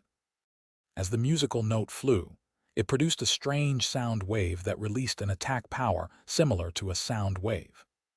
However, A sonar attack at the legendary stage was naturally useless against Zhou Wen. With one strike, Zhou Wen shattered the musical note. Killed legendary musical note sprite. Discovered dimensional crystal. Zhou Wen saw a dimensional crystal drop, but it was only a 14-valued speed crystal. He couldn't be bothered to pick it up, and continued walking deeper into the music temple with the baby tiger. In the music temple, musical note sprites flew over from time to time. Although they all looked the same, with wings growing on each note, each one was slightly different. Furthermore, their sonar attacks were somewhat different, but all of them were useless against Zhou Wen. After grinding for a while, many dimensional crystals dropped. There were even essence energy skill crystals. However, these musical note sprites were at the legendary stage, making them useless for Zhou Wen. "My dear friend, you are going to be free soon," Lucas called and said excitedly. What happened? Zhou Wen was already used to the way Lucas spoke without head or tail. "The thief who stole the invisibility cloak companion egg has been found. The ban will be quickly lifted," said Lucas. "He's been found. Who is he?" Zhou Wen asked in surprise. He found the local nobles on the Peninsula of Gods very efficient. They had actually found someone so quickly. "I don't know yet, but he has already been trapped in the recently discovered Goddess of Wisdom Temple. He shouldn't be able to escape. I believe he will be caught very soon," said Lucas. Zhou Wen was slightly taken aback as he thought to himself, "Isn't the newly discovered Goddess Temple the cursed demon palace?" "Have people been sent in?" Zhou Wen asked. "Yes, but they encountered some trouble. Only one of the experts who entered came out. Now, Lord Urjar is hiring people. The culprit will definitely be captured in the next few days," said Lucas. "Do you know what problems they faced?" Zhou Wen already had his guesses. It was likely that they had succumbed at the stone door.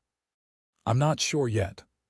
According to the epic expert who came back, he saw epic experts turn into stone statues from afar.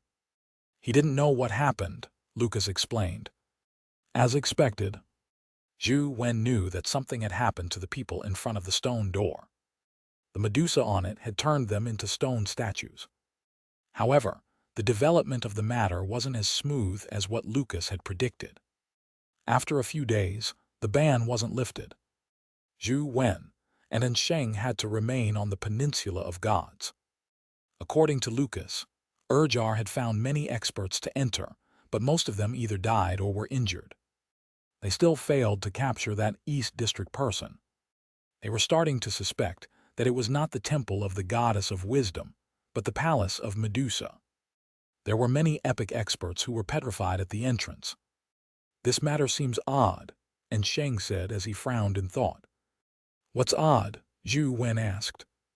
"The Peninsula of Gods is their territory after all. Yet, an East District person can cause such a huge commotion. Having sent so many epic experts, Urjar has failed to capture him. This itself is very problematic." After a pause, Xianxia continued, "I think there are two possibilities. One possibility is that the person has already hatched the invisibility cloak to survive under such a pursuit." "What about the other possibility?" Zhou Wen asked. "There's another possibility that's interesting. Perhaps someone is messing around behind the scenes. They want to use the invisibility cloak to do something to the aristocratic families in the Peninsula of Gods," Xianxia said with a faint smile. Chapter 470. Reward. Knock. Knock. Knock. Someone suddenly knocked on the door. It was very loud. Zhou Wen and Xianxia found it odd. The room had a doorbell, so why didn't the person use it? When they opened the door, they saw that it was Lucas. Lucas didn't seem to think of them as strangers. He walked straight in and headed for the couch. He poured himself a cup of water and said to Zhou Wen and Xianxia after finishing it, "My good friends, our good luck is here." "Could it be that the thief has been caught?" Zhou Wen asked. "If he's been captured, what good luck do we have? No one can catch that thief for now. The person hasn't even been found." Lord Urjar suspects that he has hidden inside the palace. But as no one can open the door to the palace, Lord Urjar has issued a reward mission. Anyone who can open the door to the palace can receive a huge reward. Lucas looked at Zhou Wen and Xianxia and asked in anticipation, "How about it? Shall we team up and open the door to the palace?" Zhou Wen found it odd when he heard that. The door to the palace wasn't difficult to open. As long as one closed their eyes and walked to the door without looking at the beautiful woman's eyes, they could grope about to press the eyes of the beauty. People have failed to open the palace despite such a simple solution. It left him somewhat astonished. In fact, Zhou Wen was wrong. It wasn't difficult to avoid being petrified, because it happened when looking at the eyes of the beauty's portrait on the door. It was unlike the Medusa inside the palace. Even if one didn't look at her eyes, one would still be petrified when she saw them. But even if one wouldn't get petrified, everyone knew that the owner of the palace was likely Medusa. Who would dare touch Medusa's eyes? Hence, this resulted in an impasse, and no one could open the door to the palace. If it's just a small matter like opening the door to a palace, why would the great Lucas need our help? And Xianxia joked. Lucas didn't blush at all. He smiled and said, "Even great heroes need companions." Just like the 6 Federation heroes, it was through the combined efforts of the 6 heroes that they created the Federation's legend. I think we can form a Federation of Legends and open the door to the palace together, leaving behind a legendary story. What do you think? How much is Urjar paying? Zhou Wen asked. 10 epic companion eggs, and they are all products of Pluto Temple. They are all good stuff. Ordinary people aren't able to enter Pluto Temple. There's also a Peninsula of Gods permanent entry pass that permanently allows one to enter the public dimensional zones of the Peninsula of Gods. This is a reward targeted at freelance hunters, said Lucas. That sounds good. What are the epic companion eggs produced by Pluto Temple? Zhou Wen was somewhat interested. They are all the companion eggs of underworld creatures. There are many different types, and it's almost impossible to buy them on the market. Pluto Temple belongs to Lord Urjar's family. It doesn't allow outsiders to enter. Lucas didn't seem to know much. How about it? Think about it. The 3 of us will go together.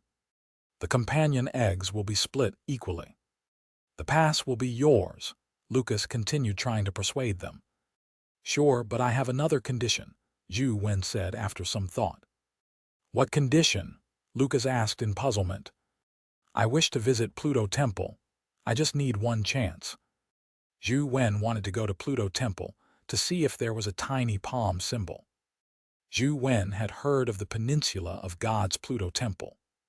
Legend had it that it was the territory of Pluto. There were many dimensional creatures of the underworld in it, and they were very different from ordinary dimensional creatures. Can't we change the conditions?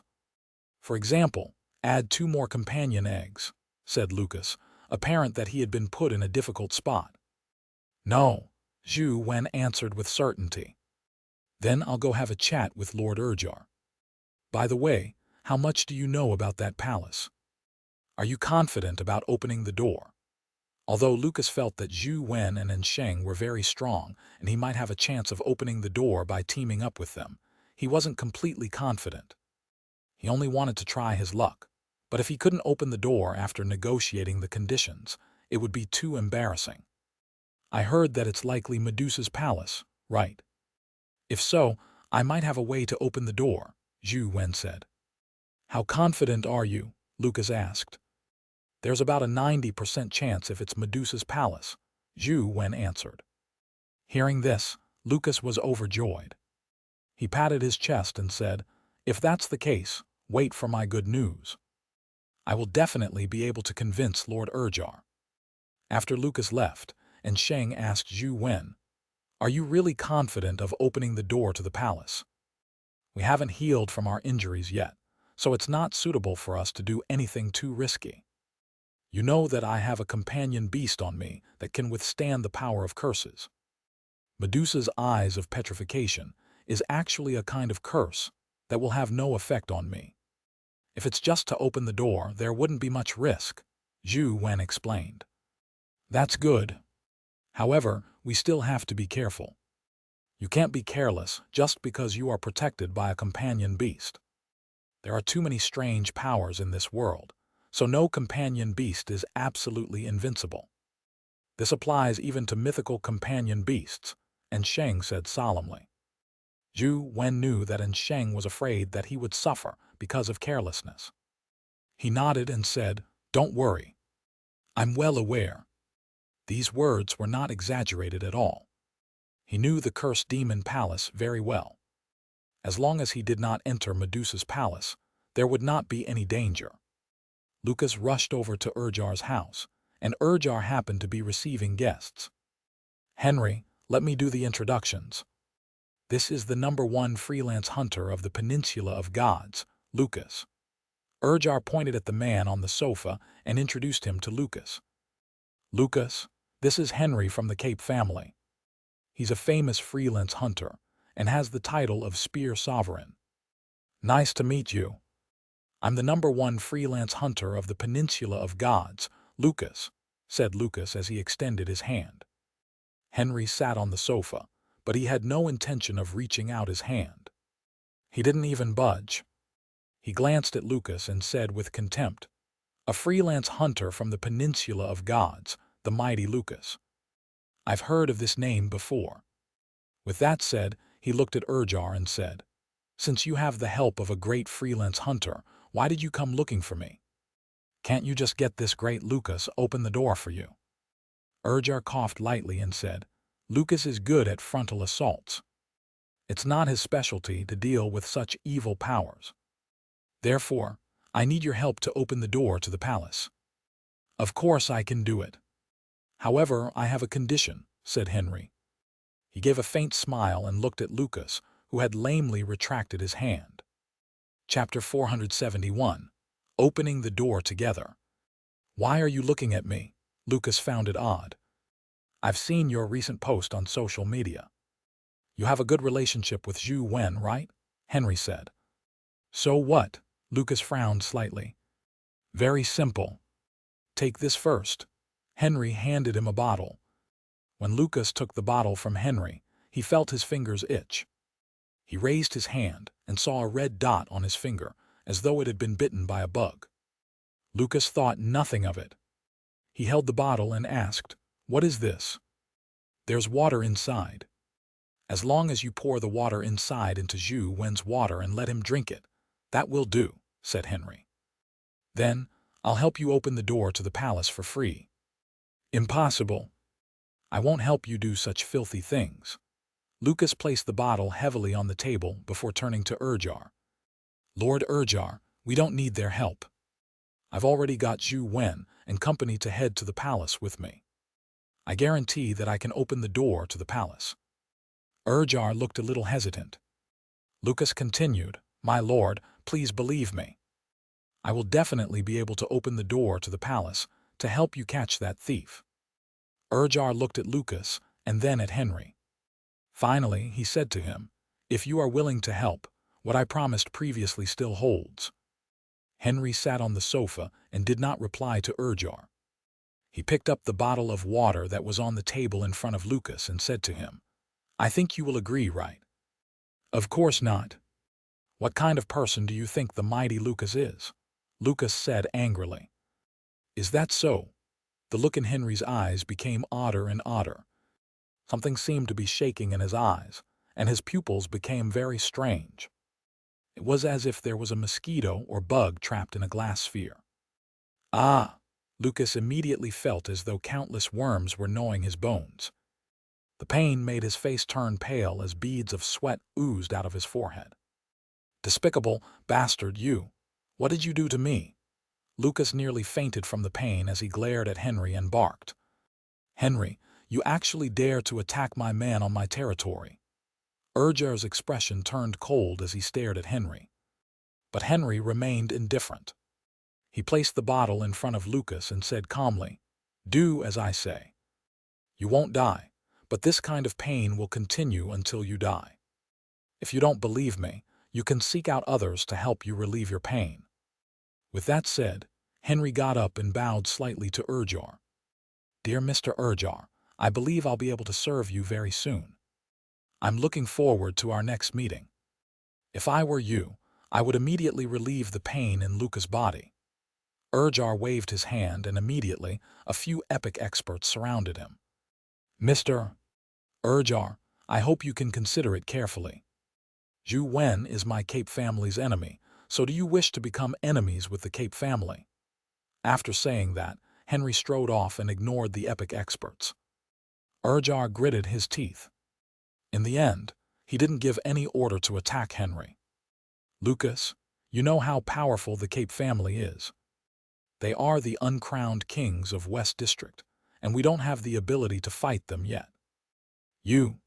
After Henry left, Urjar said to Lucas helplessly as he looked at the small bottle of water. Lucas wiped away the cold sweat on his forehead and reached out to grab the small bottle. Zhou Wen and Xianxia waited in the hotel for news of Lucas. Before long, he rushed back. "Lucas, how are the negotiations?" Zhou Wen asked.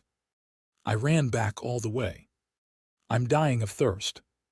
Let's talk after I drink some water." As Lucas spoke, he sat on the sofa in the living room and began pouring himself a cup of water. After drinking it, he filled it up and poured Zhou Wen and Xianxia a cup.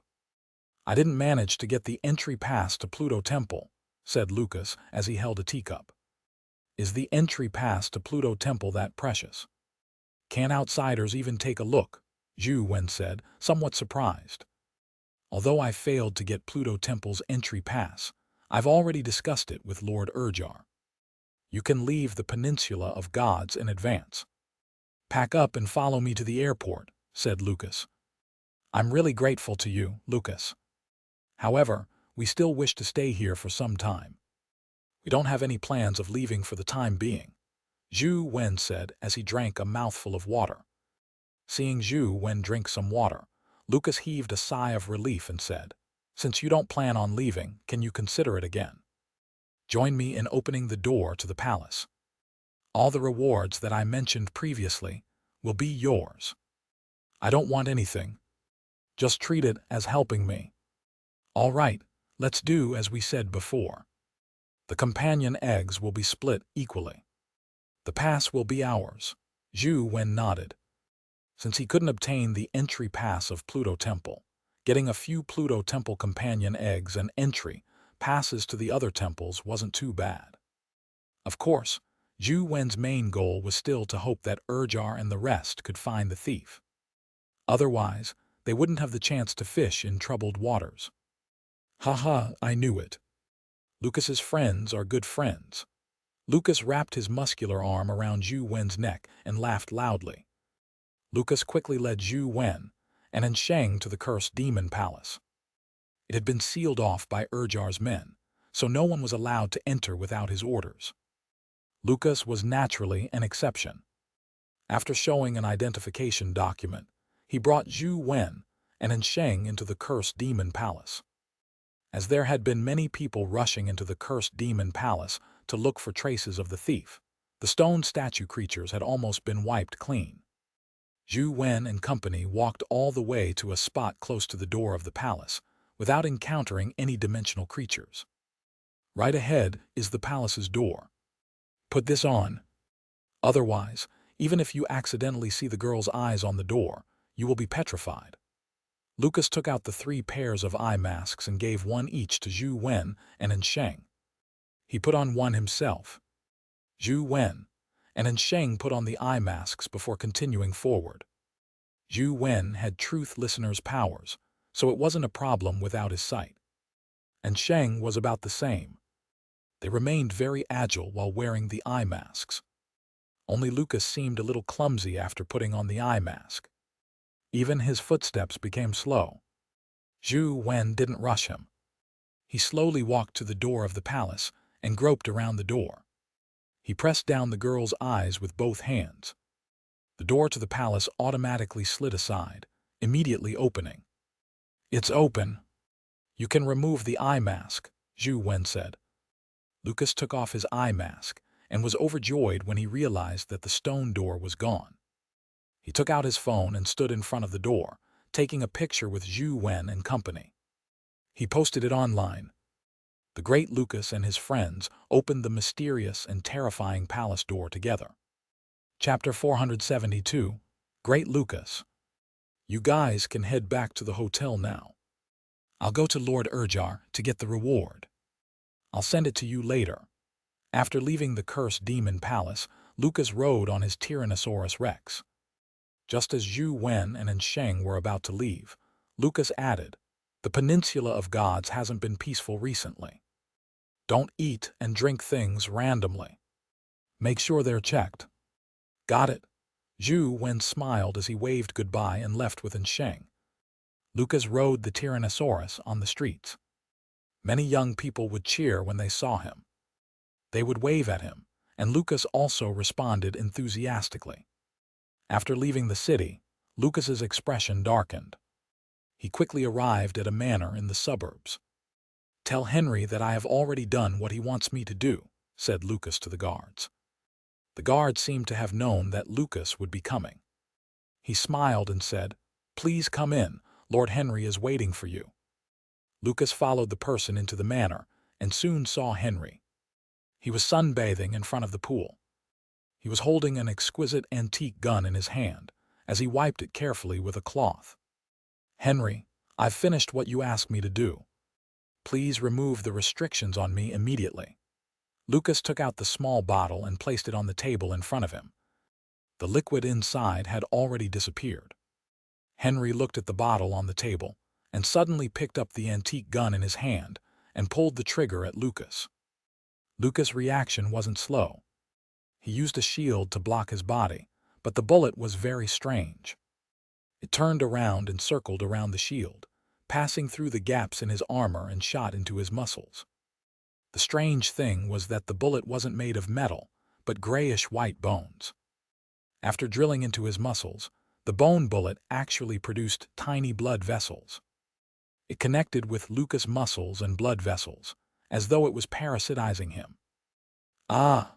Lucas felt a great pain in his body and he felt numb. He had to kneel on one leg and press his hands down to prevent himself from falling to the ground.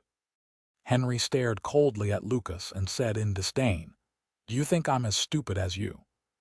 Do you think I don't know that you've thrown the liquid away? Since you're so great and willing to sacrifice for your friend, I'll fulfill your wish." What a despicable person! How could the mighty Lucas betray his friends? "You found the wrong person." Lucas stood up abruptly and slashed at Henry with his axe in both hands. What a pitiful and ignorant fellow! You think that just because those little brats call you the mighty Lucas, it makes you some big shot. That's just ignorant people having fun. In the eyes of true experts, you are just a lowly worm. I can poke you to death with a finger. Henry sat there without moving. However, Lucas felt as though his heart was about to stop beating. His body was unable to take another step forward.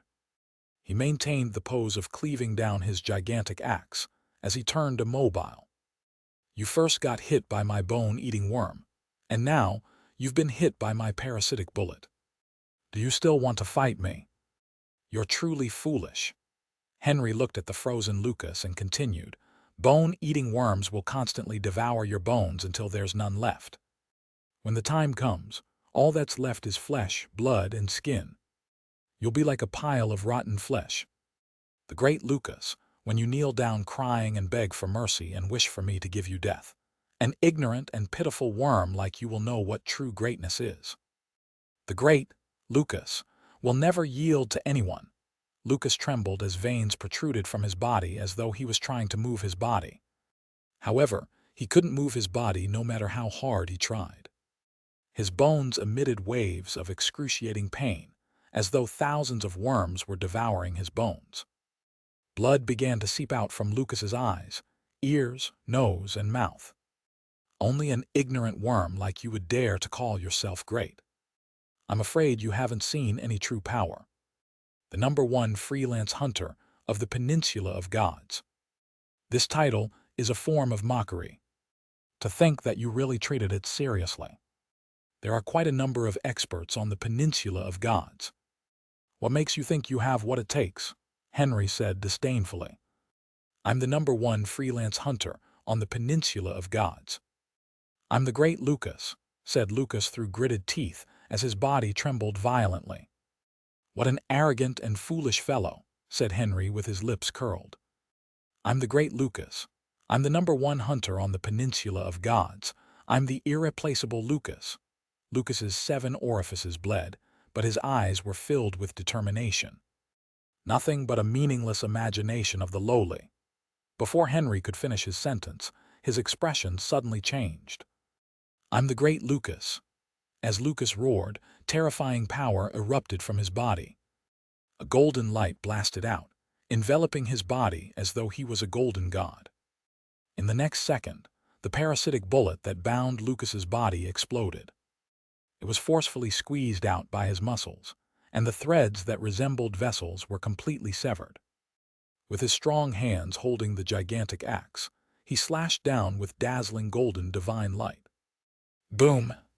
The massive manor was split into 2 by the divine light produced by the gigantic axe, leaving a huge ravine. Henry stood sideways at the edge of the ravine, the armor on his chest sliced off. His chest muscles showed, and there were bloody wounds on it. Henry's face was extremely pale, and there were still traces of horror on his face. A portion of the tip of his nose had been sliced off, and he was bleeding. If not for his quick reflexes, he would have died under that terrifying golden divine light. In front of the great Lucas, you are just worms that only know how to flee.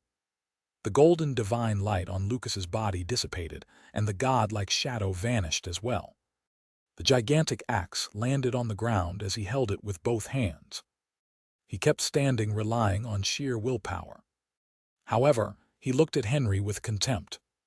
As he spoke, he even took out his cell phone and took a selfie. Looking at the picture, he muttered to himself, as expected of the great Lucas. He's still so handsome, even when getting rid of worms. Cut off this bastard's limbs. I want him to lie in front of me like a worm. Henry was infuriated by the look in Lucas' eyes. How dare he look at him like a bug? It was his greatest insult. A few epic experts beside Henry immediately surrounded Lucas. However, they were very careful and didn't dare to rush straight at Lucas. After all, Lucas's attack was too terrifying. The halved manor and ravine were shocking. What are you afraid of? Can't you tell that he doesn't have any strength left? Henry barked angrily. No, he does. A voice came from outside the manor. Chapter 473, Break Out Medusa. You, why are you here? Lucas turned his head and saw Zhou Wen and Xianxia. As your strength, how can we not come? It wouldn't be right. Xianxia said with a smile, but his eyes were a little cold. In fact, from the day Lucas went to look for them, Xianxia and Zhou Wen could tell that something was amiss. However, they didn't say anything. The 2 of them had only observed silently, without saying anything. In the end, they had secretly tailed him here. They never expected to see this happen. Henry spoke with a cold smile when he saw the 2 of them.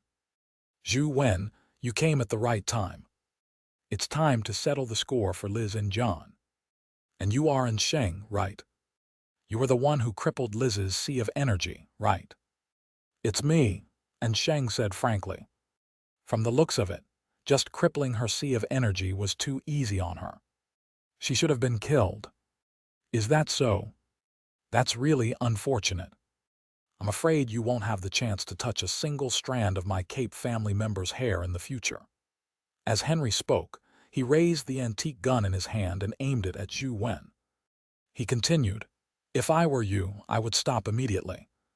Otherwise, the bone-eating worm in Lucas's body will go berserk with my gunshots and devour all his bones in a moment.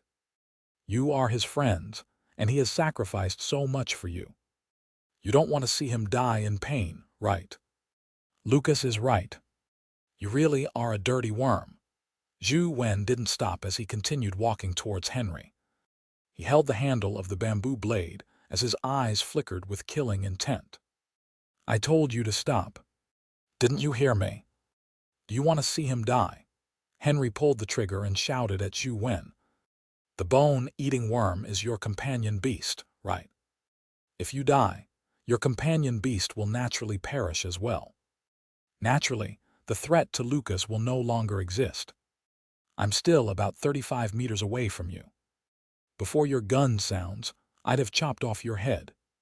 If you don't believe me, you can try shooting.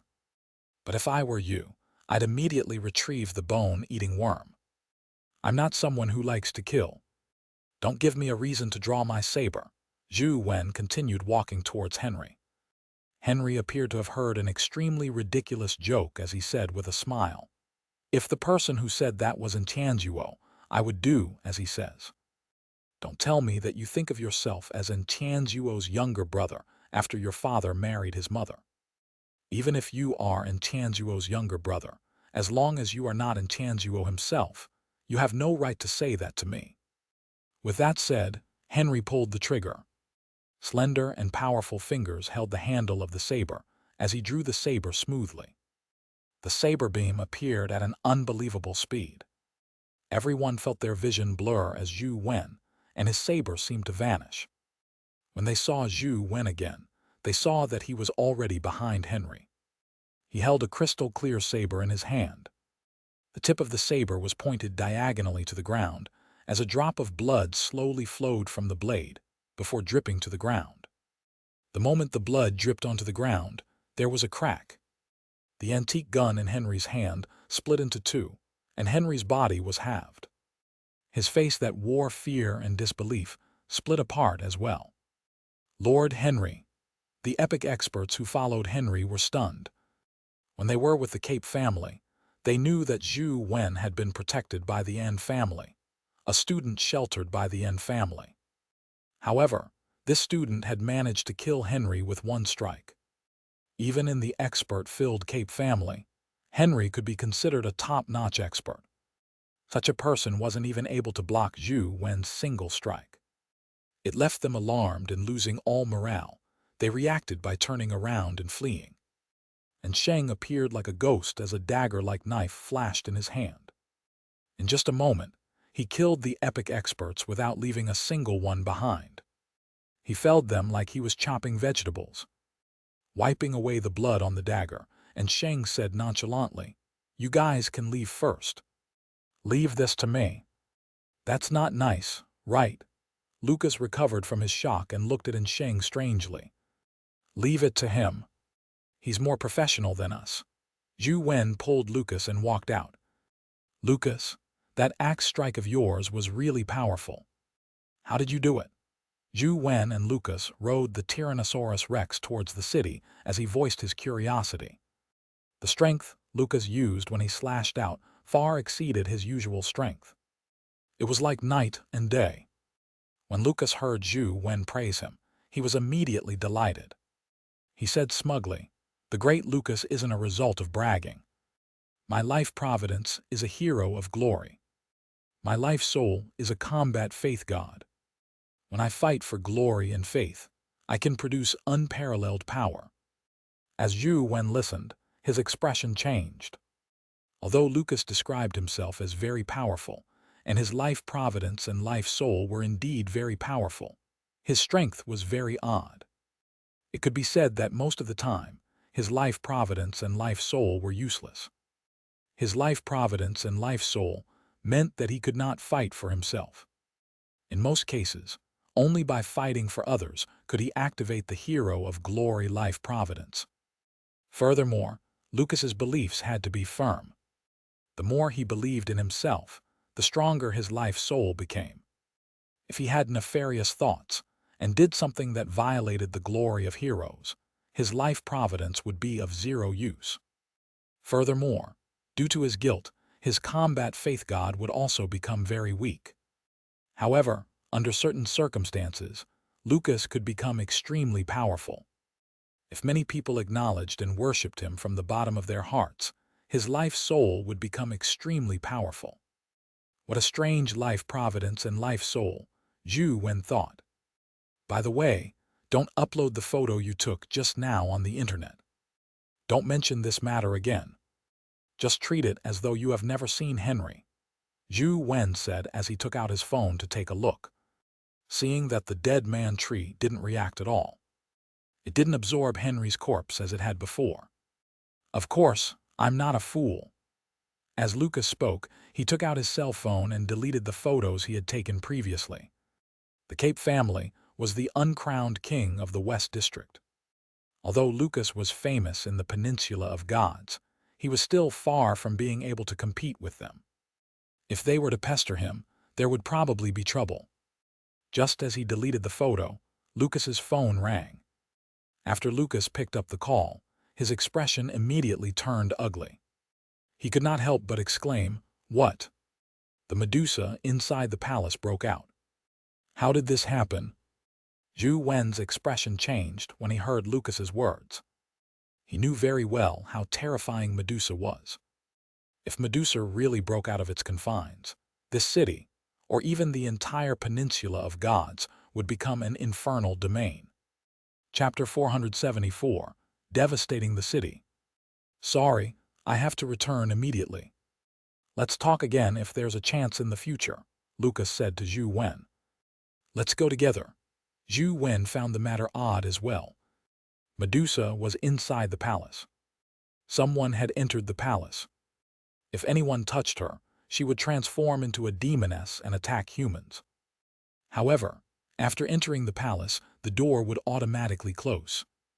Medusa should not have escaped from the palace. At least, she had never run out in game. Could it be the thief's doing? Zhou Wen felt that something was amiss no matter how he thought about it. Perhaps it had something to do with the thief. All right. Lucas didn't stand on ceremony with Zhou Wen as he urged the Tyrannosaurus Rex to run towards the city. Before reaching the city, they saw crowds running towards them. Many people saw Lucas and were pleading for help. "Lord Lucas, there's a dimensional creature destroying the city. Quickly go and take a look." Lucas asked for directions and immediately rode the Tyrannosaurus Rex against the human tide. Not long after they entered the city, they saw that the bustling streets of the city were empty, but there were many stone statues. There were elders, children, and some animals. They maintained all sorts of poses. Some ran for their lives in fear, while others fell to the ground. There was also a puppy who was peeing up a pole, but it had turned into a stone. Many buildings had been destroyed, and the city seemed to have become a world of ghosts. When Zhou Wen saw the stone statues, he knew that it was Medusa's work. It was different from the stone statues on the door. Even if one didn't look into her eyes, one would still be petrified if they were seen by Medusa's petrifying eyes. Lucas's expression changed drastically. He clearly recognized some of the petrified people. A helicopter flew across the sky. Lucas hurriedly chased after the helicopter. After turning 2 streets, they saw a young woman running ahead. Lucas chased after her and yelled, "Barbara, what are you doing here?" The young woman turned to look at Lucas and was instantly overjoyed. "Lord Lucas, quickly go and take a look. Medusa is destroying the entire city. Other than you, no one can save this city." "Where is she? What exactly happened? How did Medusa escape from the palace?" Lucas asked. "I don't know. After you sent the news, Lord Urjar sent someone into the palace, but not long after, Medusa ran out. All the people and creatures that are seen by her eyes turn into stone statues. Even companion beasts are no exception. I wasn't petrified because of the protection given to me by a special companion beast," Barbara said. "Where is she?" Lucas asked. "She's over there. I'll take you there. However, it's best if you don't ride the Tyrannosaurus Rex. It will be petrified if she sees it." Barbara pointed at the Tyrannosaurus. "All right." Lucas put away the Tyrannosaurus before running in the direction that Barbara was pointing. Barbara also followed, but when she saw that Zhou Wen was also running in that direction, she said to him, "Why are you following us? Aren't you afraid of being petrified by Medusa? Hurry up and hide in an underground bomb shelter. I'll go over and take a look to see if I can help." Zhou Wen wasn't afraid of Medusa. Truth Listener could perfectly restrain Medusa's eyes of petrification, and the demon dragon True Body could barely contend with Medusa. Although he could not kill Medusa, he did not need to be afraid of her. Seeing that Zhou Wen had already run over, Barbara didn't say anything else. However, she didn't think much of it. Zhou Wen looked like a student, one even younger than her. How could he be of any help? If Medusa were to see him, he would probably be petrified immediately. After running for a short distance, he heard an explosion on the street in the next block. He also saw a few helicopters shooting at the ground from the sky. Lucas directly climbed up a building. Zhou Wen and Barbara also climbed up. When they reached the top of the building, they ran to the other side. Looking down, they saw a 3 to 4 meter tall demoness, with hair that resembled venomous snakes, standing on top of a 3-story building. The snake-like long hair on her head seemed to extend indefinitely as it flew into the air and wrapped around a helicopter, causing it to explode into pieces. An epic expert rode a flying eagle and flew over with a spear in his hand. He wanted to attack Medusa in midair, but all Medusa did was to turn her head to glance at him. The epic expert was petrified along with his eagle companion beast. They fell from the sky and shattered. Missiles blasted over from afar and exploded. Essence gold shards scattered everywhere, but they did not harm Medusa. In a nearby building, someone was constantly shooting at Medusa with essence gold bullets. Many people were using companion beasts to attack her. However, it was all meaningless. Medusa swept her gaze, and all the companion beasts she saw turned into stone statues. The dancing snake hair drilled into the buildings and bit the soldiers and policemen to death. Any human that was bitten by a snake's head would instantly be reduced to blood. The snake hair wrapped around tanks one by one and threw them into the sky. When they fell, they cratered the nearby buildings. The terrifying Medusa wreaked havoc in the city, but no one could stop her. Humans became powerless in front of her. Even epic experts only dared to control their companion beasts to attack her from afar, not daring to be seen by her. Boom! A nearby building collapsed. Many humans who were hiding inside cried out in horror. Medusa glanced over and immediately, a group of humans was petrified. Their faces were filled with various expressions of fear. Boom! The crumbling floors fell, instantly smashing the petrified humans into pieces. Damn it! Lucas grabbed his axe and wanted to jump to a shorter building to the side. Where are you going? Zhou Wen pulled him and asked. I'll run behind her and chop at her head. Just like the legendary prince in the myth, I'll behead her, said Lucas. You don't have the prince's adamantine sword, helm of darkness, and winged sandals. Do you think you can succeed? Zhou Wen had also heard the myth that Lucas had mentioned. With the help of the goddess of wisdom, he had used a few divine weapons to secretly chop off Medusa's head. It would be strange if he could cut her head off with a crappy axe. Where there's a will, there is a way. Some things have to be done by someone. The great Lucas can do it. As Lucas spoke, he ran out and jumped onto the rooftop beside him. Then, he crouched down and advanced, preventing Medusa from discovering him. He continued to move towards another building and constantly approached Medusa. Chapter 475, Fighting Medusa Again. Zhou Wen frowned slightly. Although Lucas's words made sense, he knew very well how powerful Medusa was. Even if Lucas could unleash the power of that strike back at the manor, it would probably be very difficult to injure Medusa. However, even if Zhou Wen persuaded Lucas, he definitely wouldn't listen under such circumstances. Even if he knew it meant death, he would definitely advance. Little girl, you said that you have a companion beast that can block Medusa's eyes of petrification, right? Is that true? Zhou Wen asked Barbara. Who are you calling a little girl, you kid? I'm older than you, okay? Barbara glared at Zhou Wen. All right, Missy. You said that there's a companion beast that can resist Medusa's eyes of petrification, right? Zhou Wen asked as he looked at her. So what if I do? Don't get any funny ideas, Barbara said as she looked at Zhou Wen warily. Zhou Wen pointed at Lucas. It's too dangerous for Lucas to fight Medusa. Why don't you lend him your companion beast? You think I don't want to. But my companion beast is a piece of clothing. It's only useful if I wear it. The clothes transformed from a companion beast can't be worn by others. How can I help him? Barbara asked. Clothes. Is it an invisibility cloak? Zhou Wen asked in surprise. Unless it was an invisible cloak that Medusa couldn't see.